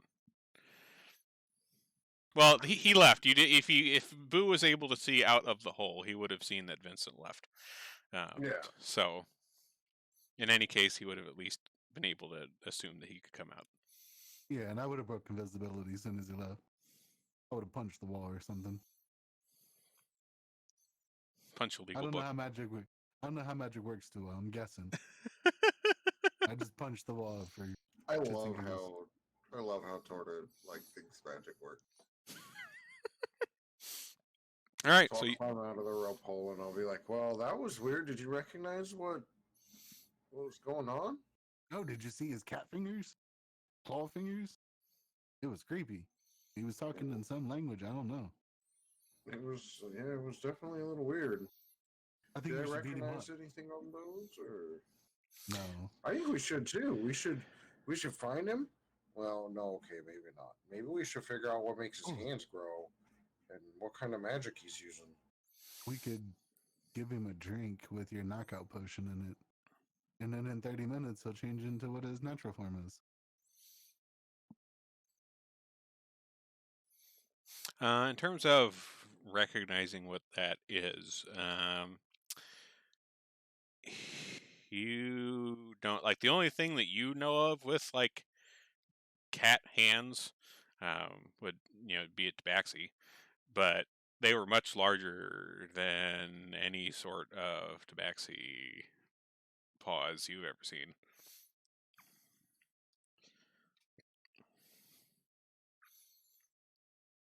Let's roofie him, tie him up, put him in the basement. But I only have one roofie left, and I was really. I mean, the next alternative is I punch him to sleep. But I don't want to do that in the bar, though. plans for this roofie. Yeah, I know. I already gave him the Okay, tart let's that I do had. this. It's a good idea. It's a good idea. Let's. All right. Violencing your patrons.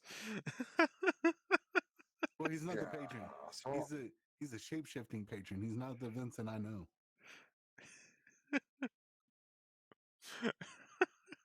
Do you guys do anything else while you guys are still in his place? You said there was like a little back room. Yeah, there is. I kind of want to check the house to see if the real Vincent is here somewhere. Okay.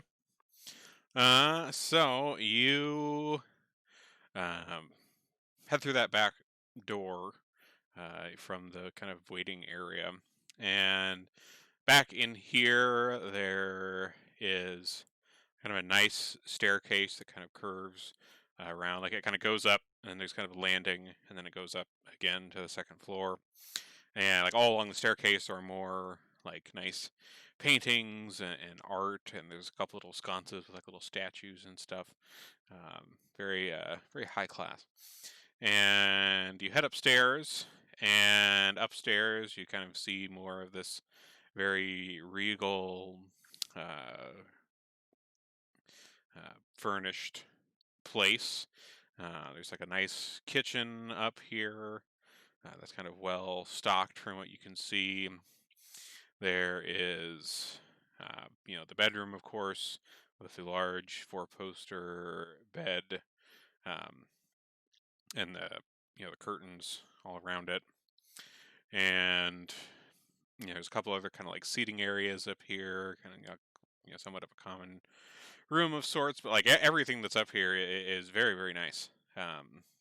Like all very well kept, all very clean, and uh, you know made of fine woods and fabrics. Um, Lots of them seem like there's a couple tapestries on the wall that seem pretty exotic. Um, Quite a collection of uh, goods from all over the land, from what you can tell. So nothing that looks like there's a torture chamber where somebody might be hidden. Uh, do investigation for me.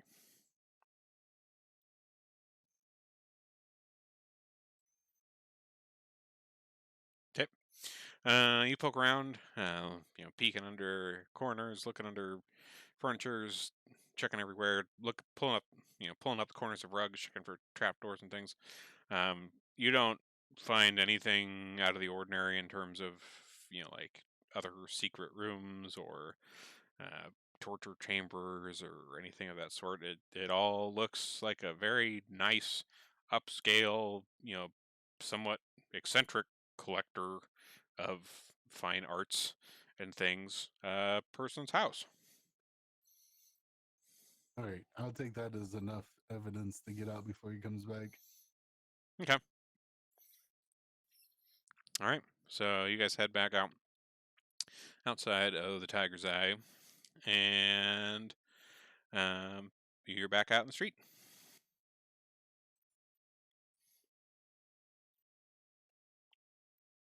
we sure were right. That was an adventure. I know. Should we tell everybody else, or should we just keep it to ourselves in case there's good stuff?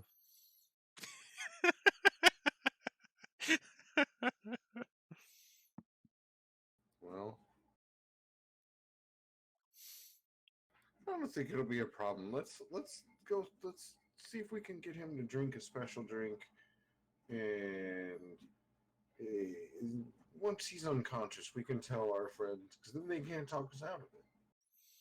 If we Yeah. go talk to them now, they're going to say, no, no, Torda and Boo, don't drug our patrons.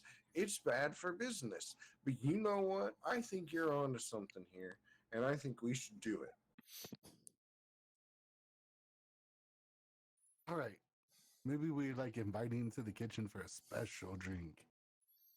That way the patrons don't see it and freak out. Okay. Because we got, Raynar and his friends in there, and I don't want to lose their customers. Them as customers. Yeah.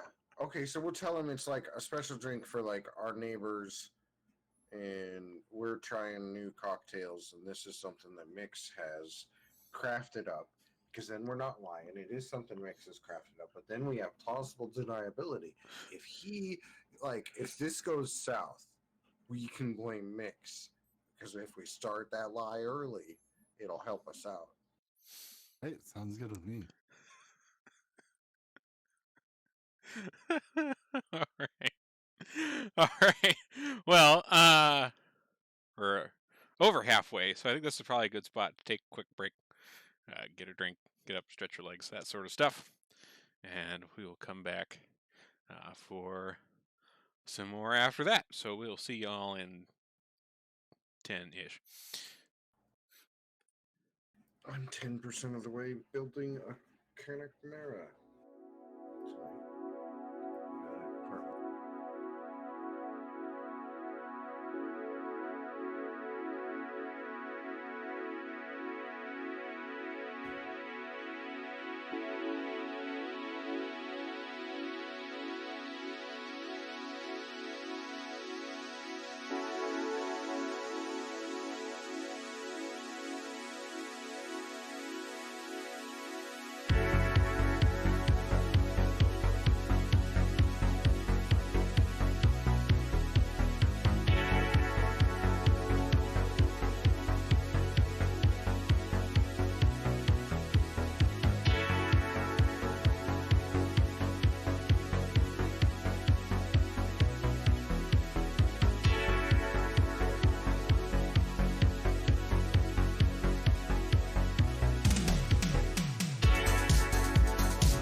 and I am glad that the owners who have come into possession of it were able to bring some of that back.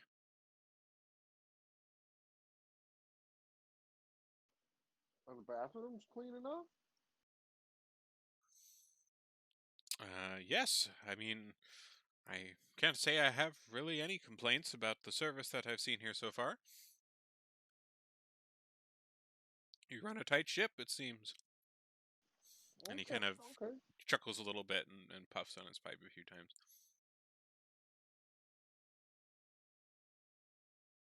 Well, I just seen you. Oh well, never mind. Anyway, did you want to try one of these drinks? I was about to go have. Torte was uh telling me earlier about a recipe he'd come up with, and I wanted to give it a try. And I thought, well, hey, maybe I'll offer it to the neighbor. And you see him kind of think for a moment, again, kind of arching his eyebrow, puffing on his pipe a few times, little kind of rings of smoke coming out of it here. He's like,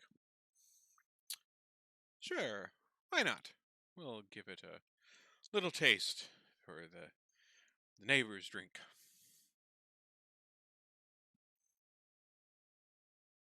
All right. Well, Torte, why don't you show us your magic here, friend? Sure. And I'll just like start grabbing things and mixing it together. Okay. Little orange juice, maybe some milk. Do a performance check for me. We'll see if you make it look cool. Yeah, it's all right. Yeah, you obviously aren't particularly skilled in the ways of bartending, but you do well enough. And then I'll add that last secret ingredient. Okay.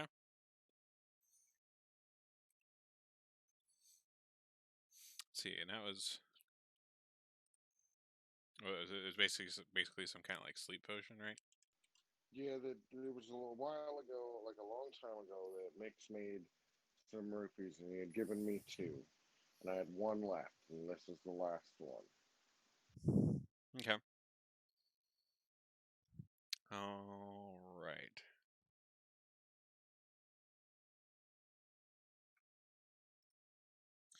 And it's like, and are you like, currently you're kind of sitting out here at one of the tables in the bar. Are you giving it to him out here or what? I'll try to get him to come back and be like, this is a private event. Let's go elsewhere. And he kind of chuckles a little bit and he's like, well, yes, of course, if it's a new recipe, of course, we can't let it out to the public quite yet. I understand. Yeah, because if Well, you don't like it, you know, you make a bad face and people get the wrong idea. and he comes along with you back to the probably like the kitchen area or something like that. Yeah. Now hand him the drink. Okay. Oh, don't forget to give me one. I want one. Okay. I'll make the same thing without the special ingredient. Okay. All right. And so Vincent, he, kind of again raises his eyebrow here and kind of holds up the glass to yours, Boo. Are you sure you no no problems with this place? No problems at all. You've been most hospitable. Because I noticed you keep stepping out every once in a while. What's And you mentioned this, and his eyebrows kind of raise a little bit. He says, "Ah, well, you see, I have it's a little embarrassing to speak about, but I have a bit of a medical condition that I take care of on my own time, and I don't wish to trouble anyone with it. You understand, of course." the medical condition involve you being like evil or like a demon or anything like that. You know, anything that's gonna cause me problems and make me need to kill you. He kind of he lets out kind of a laugh with it. He says, "Well, in terms of demons, no, nothing of that sort. Why, why the questions all of a sudden? That seems a bit out of the blue, I must say." We've had some interesting encounters the last few weeks. Don't Well, need any more. I Can mean, I I roll a search sense motive on like his answers there? like an insight. Sure. Oh yeah, insight. Sorry.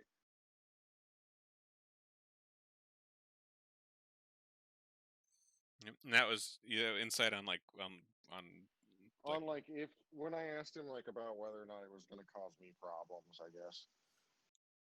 um. And the read that you get is like, no, he doesn't seem to have any sort of intent to cause you any problems. And like you mentioned, you guys were like talking about like the stuff that's happened recently. He's like, yes, yes, I know. I remember when it happened, the blast going off in front of Troll Skull. It was quite a shame. I've been trying to look, between the other jobs that I do, I've been trying to look into things as well. It's certainly quite a conspiracy, it seems, going on around the city. Yeah. Well, all right. So anyway, back to this toast. Two neighbors. Can I show you a tradition from my people how we like to do toasts where I'm from? It shows that we trust each other, I guess, when we do it this way. Certainly, that seems agreeable. I'm always open to learn more about other cultures. So I'll demonstrate to him like a toast, Hmm. where like you toast, but then like you kind of lean in a little bit and cross arms, and so like basically you are serving the other guy your drink. Okay. So like he gives me his shot and he takes my shot, right? Okay. Because I kind of feel like I trust him now, and so like I don't know. So that's what I'm doing. I want him to dump that in my mask, and I'll give him my shot. And like when he does that, I'm gonna use prestidigitation to make a little snap noise, like when he gets it in my mask, so I can swallow as little of it as possible, and just kind of let it soak the front of my face. I guess I don't know. Okay. All right. Sure. So he seems agreeable to this, and so he kind of reaches out his arm to kind of lock with yours here, and goes to pour this into your mouth. Like for a moment, he seems to kind of look around. He's like, where would you like me to pour this in here?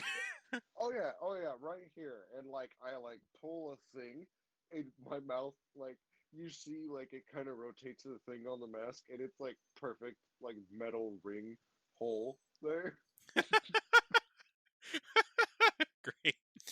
He says, "Ah, yes, I see, of course." And he kind of leans in and pours that in there, and you pour yours into his mouth here, and he kind of swishes it around in his mouth a little bit. He says, "Hmm, interesting, interesting flavor combination. I must say, I don't know if it would be my personal favorite, but I mean, others in the neighborhood, I'm sure, would probably enjoy this greatly. I mean, don't don't take it off the list on my account, but usually I prefer something of a different sort of flavor profile. But it's still good though. I wouldn't leave it off the table." Well, okay, so don't name it after you then. We were gonna name this one after you. Uh yes, you can go with one of the other neighbors if you're needing a name, of course. Uh, that is fine with me. Yeah, we were gonna name it like the cat's meow or something like that. Maybe we'll name it the Froon's Brew. Well, I mean, I'm certain, I'm certain that will get Froon's hackles up. Yeah. I suppose. Well. All right. Well, okay. Well, I just want to let you know as a neighbor, if you ever need space in our property, take care of any medical problems. There's no need to leave. You know, you feel welcome here. You just let us know what we can do to accommodate you, neighbor. Certainly. Well, I appreciate the hospitality. I mean, I guess if the only thing I can think of is, I guess if you have a little side room I can slip into now and then, that would. It's not like I have that far to walk, anyways. I live practically next door, but if you have a little side room, I'd be glad to use it. It'll save me a few minutes, I guess. Yeah, we'll make sure we'll get something taken care of you, for you by the end of the week. All right, little mother's room set aside just for you. Of course, of course. Well, I appreciate the gesture. Very kind of you. Fred is absolutely confused. And at this, like, he tasted this drink, and things are kind of winding down, and so he heads back out to the kind of main area and sits back down at his seat here. Uh, Boo, you. Let's see. I know you're trying to get as little of this into your mouth as possible. But let's see here. All right. You feel kind of woozy, Boo, but you don't conk out. So after we leave, let him sit down. I'll be like, "Come on," and I'll pat Sorda and lead him into the kitchen, and I'll be like, "Listen, he's just he's just got a medical problem. I don't think it's a problem." And I'm like nodding as I'm saying this. But what if he's a shapeshifter that took over the real Vincent's body? He just lied to you. I don't I don't think he lied to us.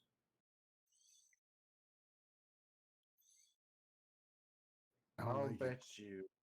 I'll bet you a shiny gold piece is telling the truth.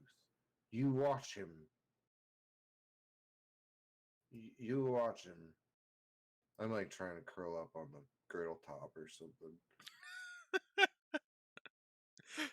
It's currently off, but it's still a little warm, so that's understandable. Fred just turns around and goes and watches him. Okay. You don't trust him at all. Okay. So Torty, you're kind of chilling behind the bar, doing your thing, keeping an eye on Vincent, and again at the usual interval, he makes his way back outside the front door. Assumably going back to his home. I just keep an eye on him for the remainder of time that he keeps coming in and out. Okay. At least from what you see, nothing really out of the ordinary. He, some of the other neighbors come in, like Talisavar, is already in here. Strikes up a conversation with him at some point. There's like a brief moment where Rochelle pops in. She doesn't have anything to drink, but she, has a nice little conversation with Vincent over at his table. Eventually, the two of them they leave together, and he doesn't come back after that. Make sure to go over and say hello to Raynar and his group too. Sure. So you head over to Raynar's table, and at this point, Raynar and his friends they're in a little deeper on the drinks here, and Raynar sees you coming, and he's like, "Ah, yes, my friend. Yes, here, meet some of my other friends." And he kind of motions towards his companions here, and he kind of motions towards the woman with the long black hair, and he says, "Laurelra, my companion here, and then of course my good friend." And he pats the other one on the back here. Crap, where did I put his name?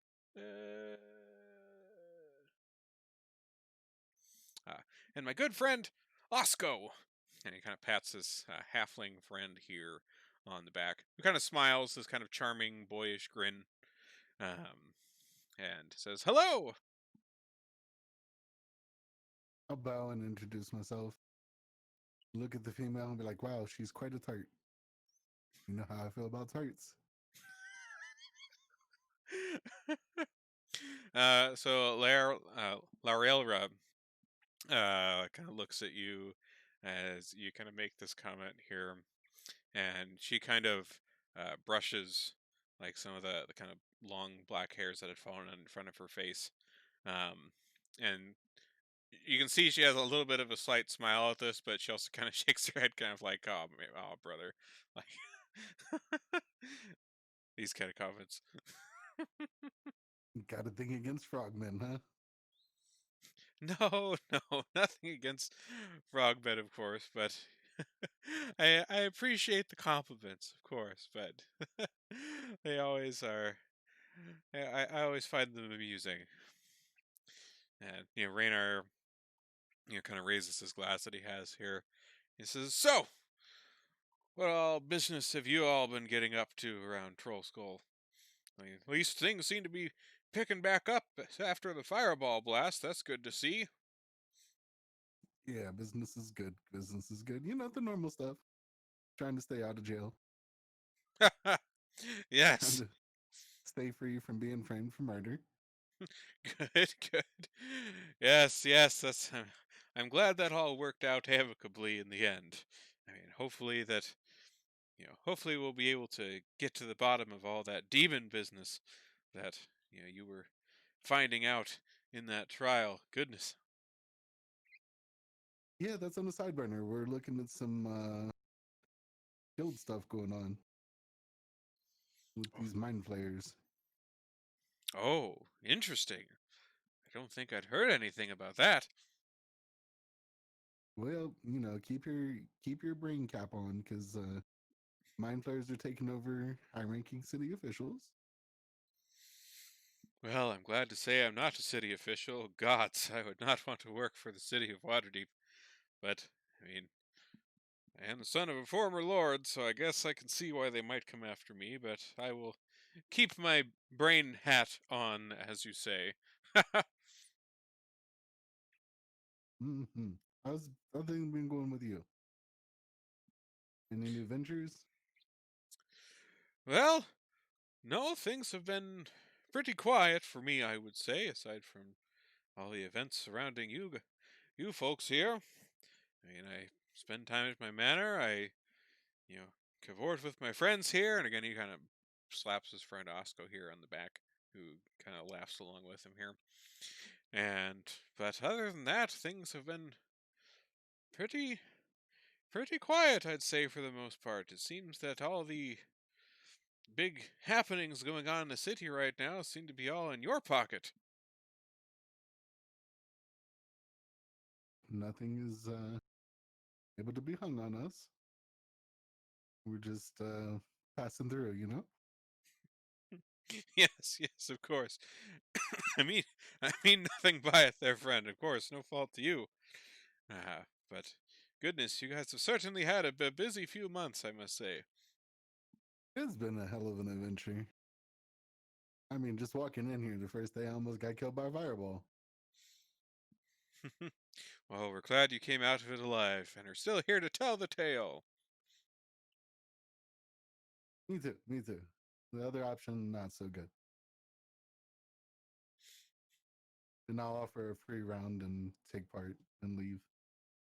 Okay. Raynar and his friends happily toast to that and have a good drink on the house. While we're doing all this, Mix is going to have snuck off by himself, going into the quarter to buy a lockbox and a blowgun and darts. Okay. So you make your way out to kind of some of the market areas of town here while this is going on, and you manage to find the things you're looking for here. You find kind of a small kind of decor trinkets type store that has a small, like, I guess what size of lockbox are you looking for? You looking for like a little tiny one or like a whole chest? What kind of thing? Medium size that can hold like 12, 13 vials. I want to lock away my more Okay, risque potions. sure. Um, yeah, I'd say you're able to find something like that. For that, especially since you're kind of looking for something for holding vials of sorts, you do manage to find kind of a magical supply shop of sorts. And, among some kind of alchemy supplies type things, beakers and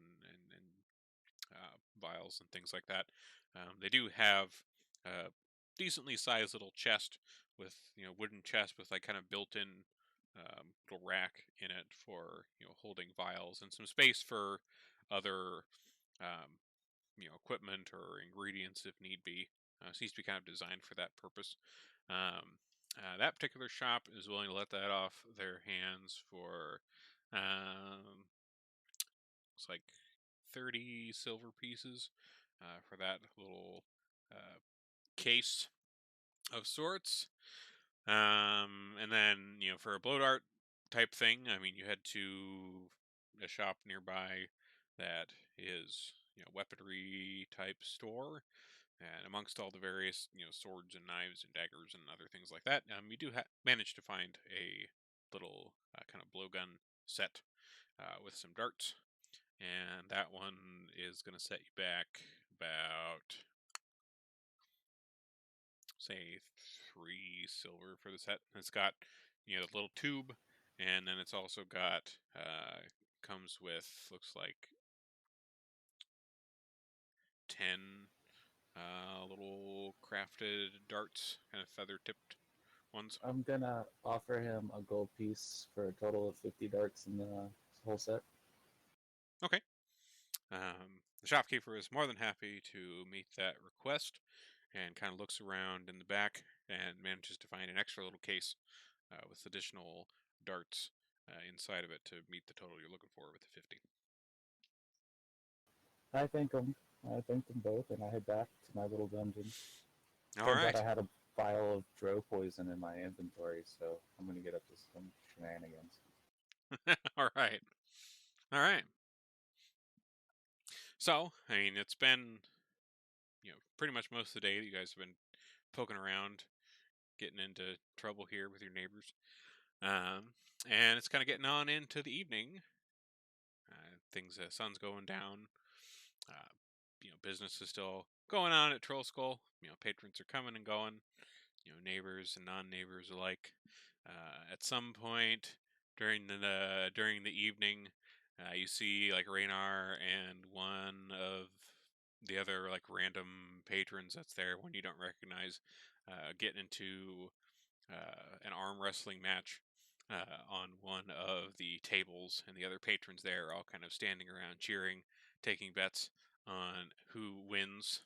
Um, they go best 2 out of 3.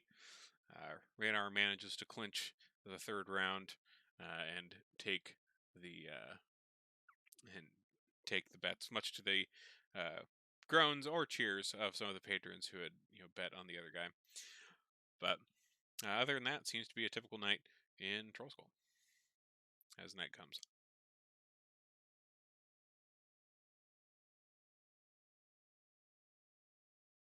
We gotta head to the castle district. Yes, if you guys are looking to try to get into this estate, yes, you would want to go kind of over to the castle ward, the market area. Mix is gonna tip 5 of those darts and wrap them in paper and put them in a pouch inside his vest with the gun. Okay. What's the drow poison? What effect does that have? And I'll drop it in chat. Okay, cool.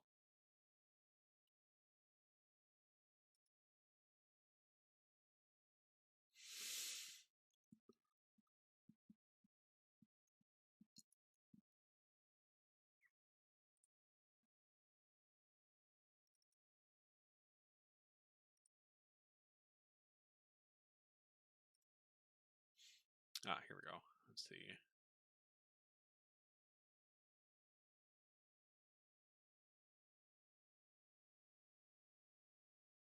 Okay, so poisoning. Basically, it's a DC 13, or they go unconscious. Okay, cool. Good to know. All right, so you've got that packed away in a little case in your pocket, and all of you make your way over to the market area of town. So, the place that Mert had told you about was under the God Catcher statue, which is kind of on the northern end of the market. And you make your way over there, and at the moment it's like still, it's maybe like 11 p.m. or so at this point. And at least from the information that Mert had given you, it sounds like they come for anybody who is wanting to participate around 1 in the morning. When you do get over there, there's still some people kind of just passing by on the street, but you do see there's kind of a burly half orc that's kind of sitting on a barrel nearby, and he seems to be kind of polishing a sword that he has with him as you all walk up.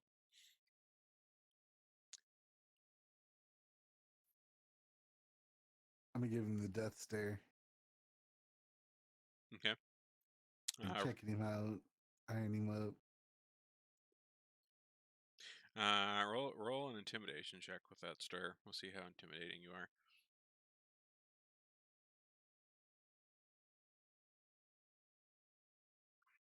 All right, pretty intimidating. All right, so you kind of glare at him here, and he also kind of glares back at you as well. Continuing to polish his sword. Roll a charisma saving throw for me, Torta, as his glare kind of comes back at you too.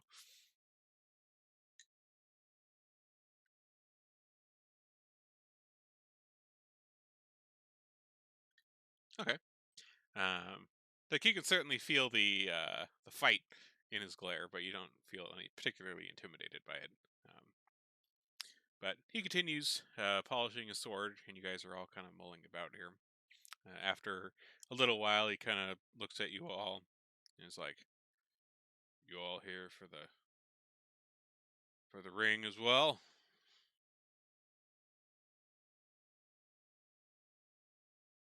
What's it look like? Trying to be hard. Like stand up, roll my shoulders. Well, I mean, you seem to have the fight in you, but some of the rest of you seem a little on the small side for the gladiator's ring. All of you in it together, then, huh? I'm gonna look up at Jinko and be like, "Small?" Who you calling small? Said some of you, not all of you. You, the exception, of course. I eat babies for breakfast. Jinku looked down at him, horrified, like, "You do?"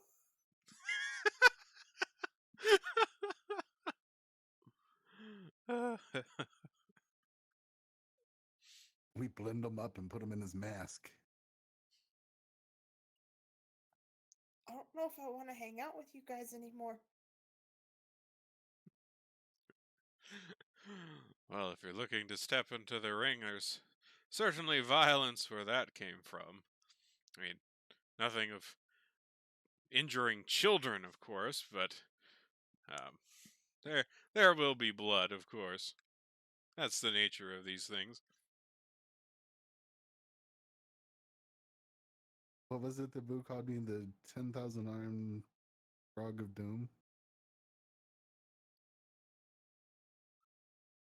Kind of want to start running with that name.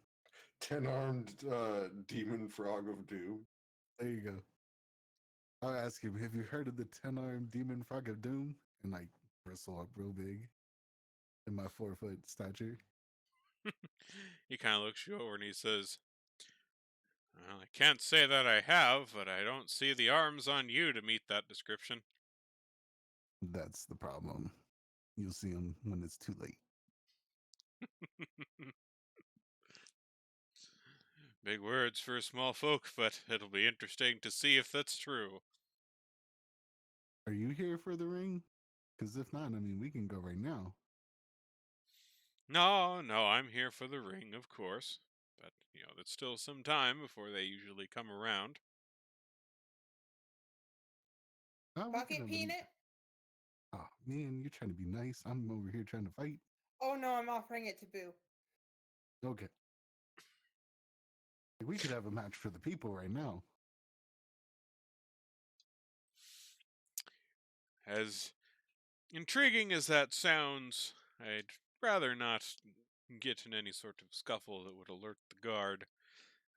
If we do fight, I'd rather it be in the eyes of the ring, as it were, not in the eyes of the city.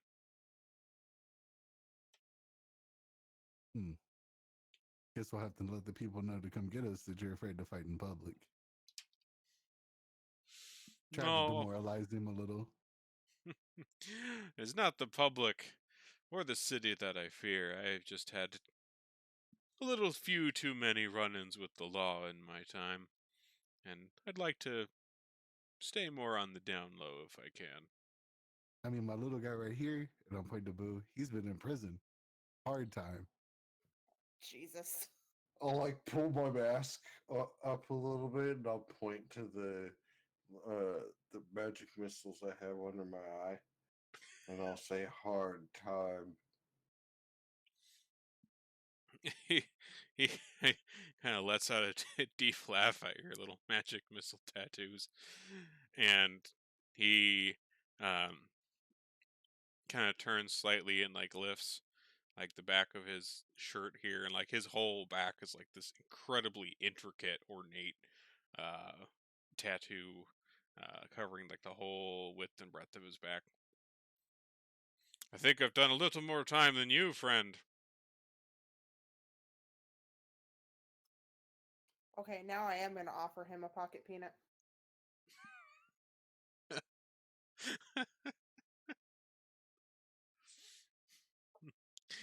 Mix Yeah. is just gonna be shaking his head at these two, like, really?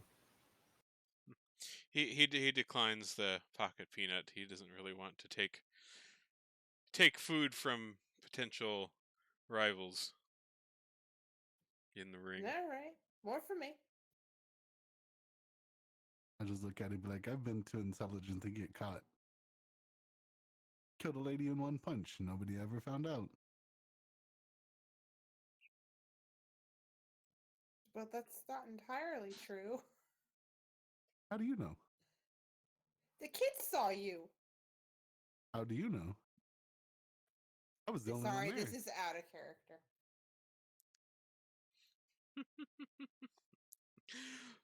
So as you guys have all been kind of chatting here, uh, eventually he kind of looks over y'all and says, "I don't believe I've seen any of you come around to the ring before. Did they tell you the passphrase? And they can't really just let anyone in there."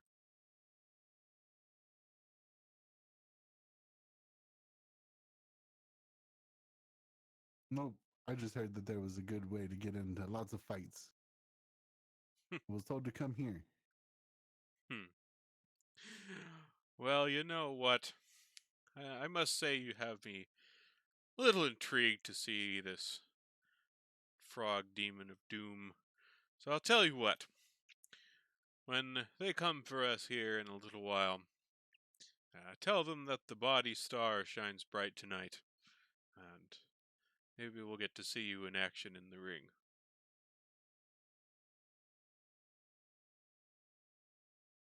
I look forward to crossing fists with you. Same, friend. Seems like it will be interesting.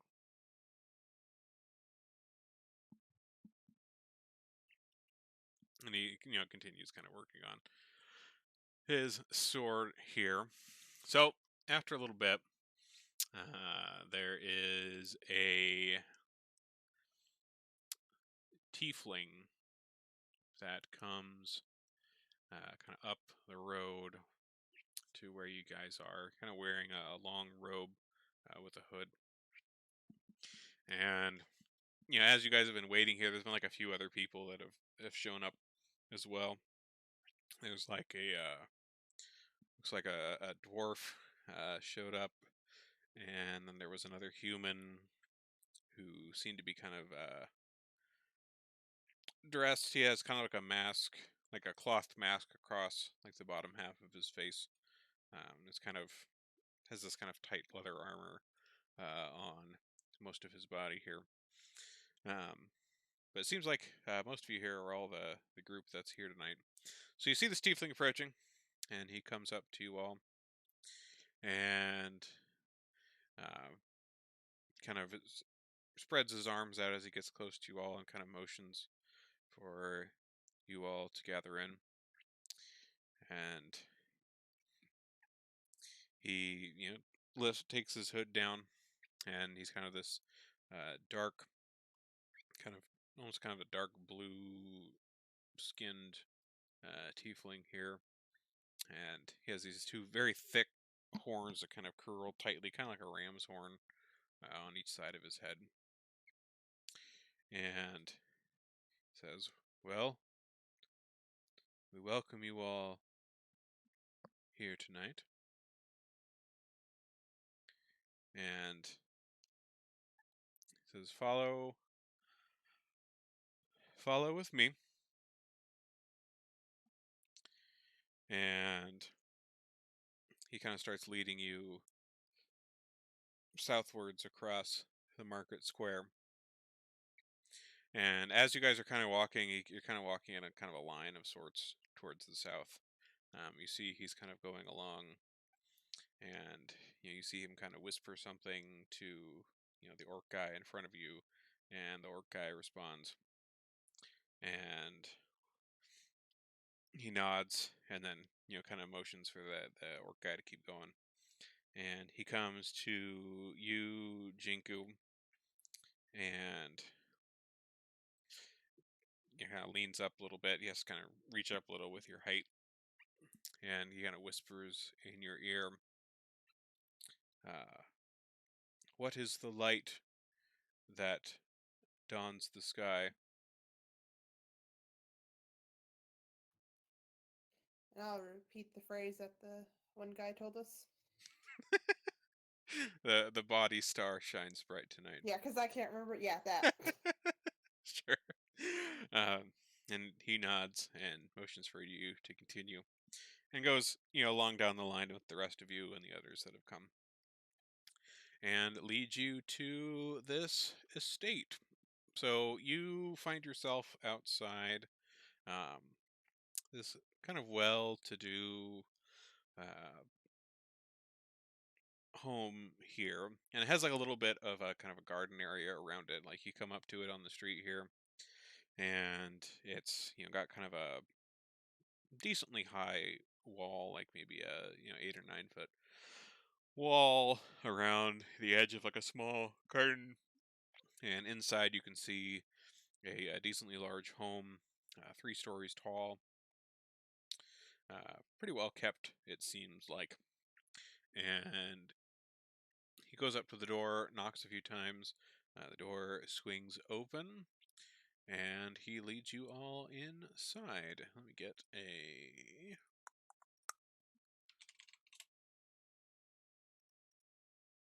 Ooh.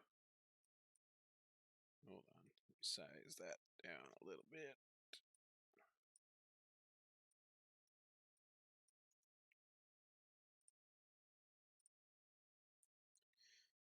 Okay.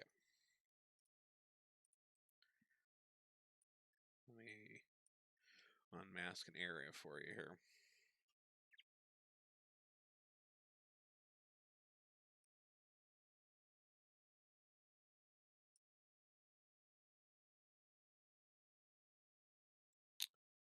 The area uncovered is kind of in the bottom right of that, if you're having to navigate around it. There we go. So in here, he leads you in through the front door. There's a couple, little doors off to the sides of you here in this entryway, and you can see inside there's already a decently sized group of people in here, all kind of somewhat raucously drinking and cavorting and conversing amongst themselves. Like directly in front of you, there seems to be kind of a large dining area of sorts. There's a large table, kind of going the length of the room with various stools all around it. People are sitting here, drinking, eating, um, kind of having a good time pre the pre-show, I guess it were. And you can see like various kind of delicacies on the table in terms of food. You see a couple like nice large platters of some sort of meat, and some cheeses and things, and the ale seems to flow pretty freely from what you can tell. Off to the left of you, uh, the number 3 there on that map, um, looks to be a kitchen of sorts.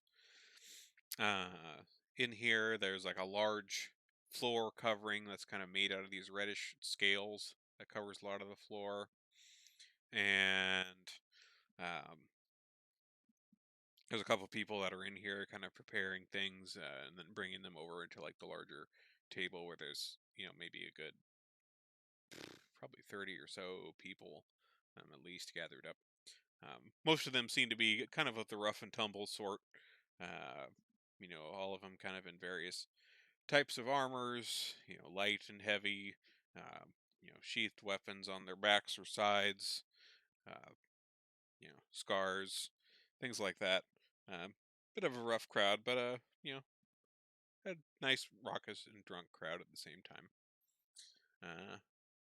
So as you're getting led in here by this tiefling, he kind of, motions forward to the kind of table here and says, "Please, partake." And he kind of heads off, uh, kind of out of sight. He kind of heads through the crowd and like off behind, and kind of leaves you to it here in this kind of front entryway room.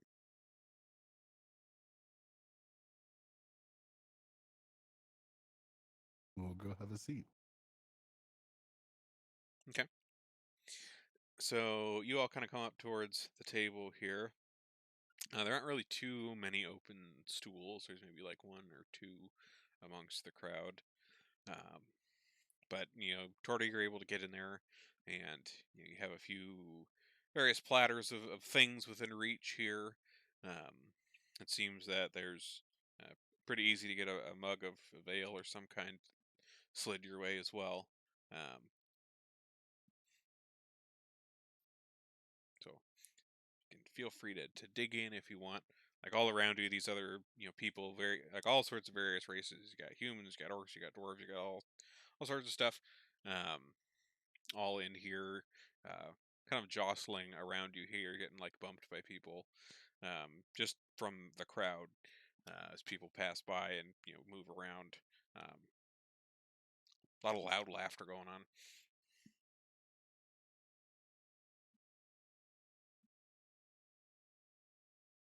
You also see up on the wall a large board that looks to be it seems to be a large list of names on the board on the wall. At least from your experience, Torta. You might have seen. Hold on.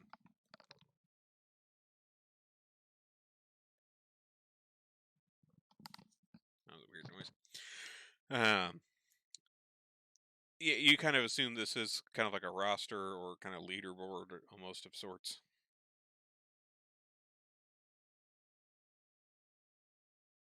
I'm looking for my name. Your name's not on there yet.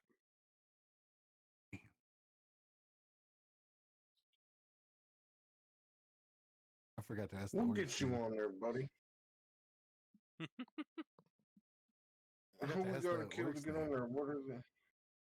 Well, I'm sure we could just if we just keep killing people, man. We'll find them, or however they do it. But I'm ready to kill. Are you ready to kill? He bristles always. Killing in tarts. Killing Hmm. the targets. Will you let us go in as a team against another team? Maybe? Well, I mean, at least from what you can see on the board on the wall, it seems like most of the listings there are either like one or maybe two people.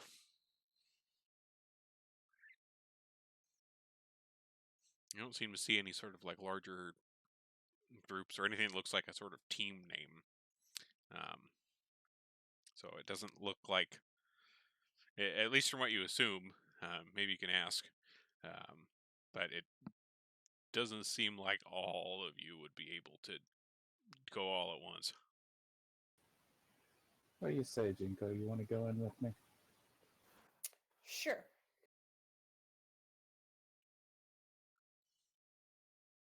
Boo. If they come against us, you can kill Mix. I'll grin and I'll flip Jinku a gold piece and I'll say gold piece for just in case you accidentally slip and he falls onto a sword. You can keep that, all right, man? Two Jinku peanuts. will look kind of confused, but she'll put it in her pocket. Think of all the pocket peanuts you could get if you get rid of Mix. I can have all the pocket peanuts I want, whether he's here or not. But this is additional funding for additional pocket peanuts that you don't already have.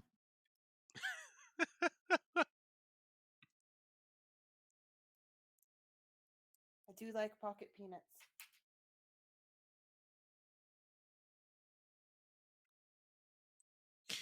All right.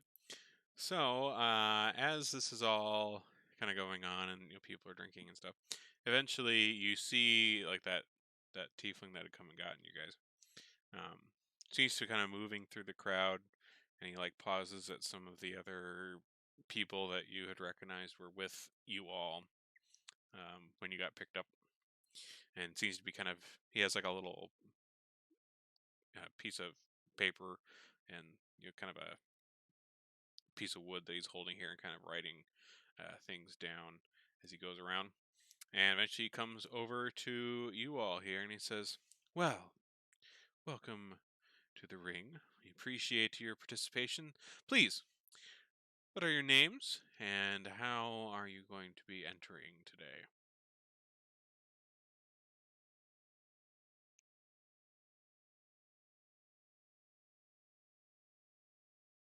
Well, Duos. yeah, we've got a couple groups of two here for you. Me and this tart loving son of a bitch right here. Okay. And by what are you called?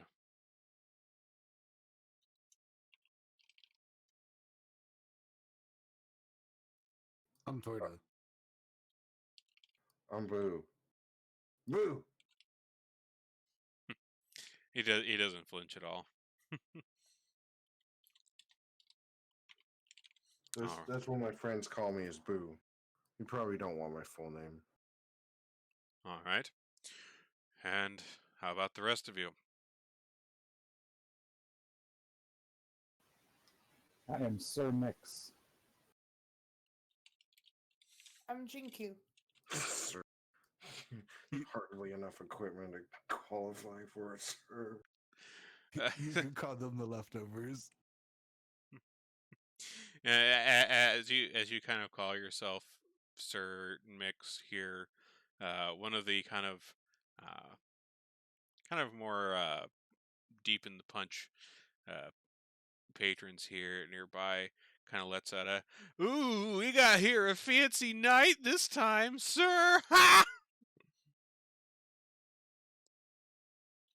And some of the other people nearby kind of like laugh and let out like a, "Ooh." I am no knight.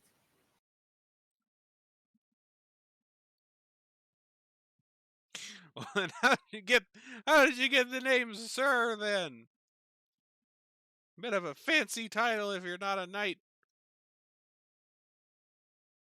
How much trouble would I get in if I shocked the hell out of that dude?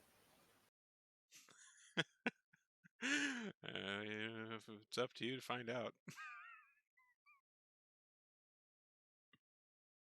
I'm just gonna hold my hand up with sparks shooting out of it. Okay. So you kind of do your little spark trick here with your hands, and this guy is pretty sloshed, but he kind of continues laughing, and he's like, "Ooh, light show! We'll see how he fares."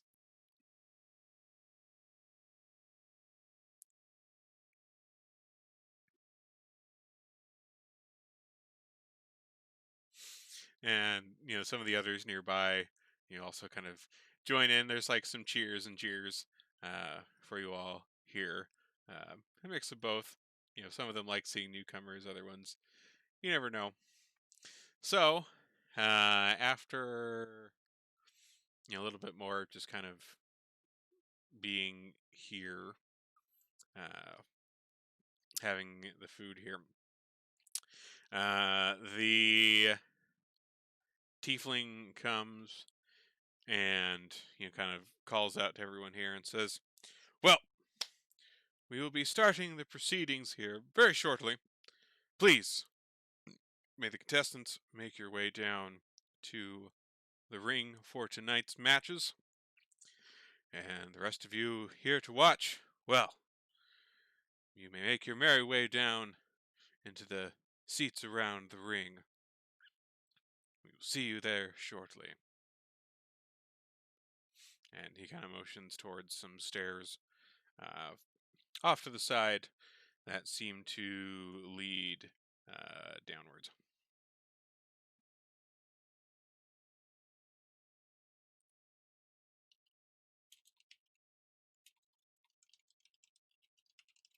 All right, Let's do this.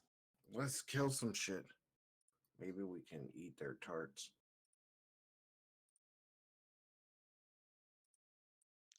All right. So, let's see here.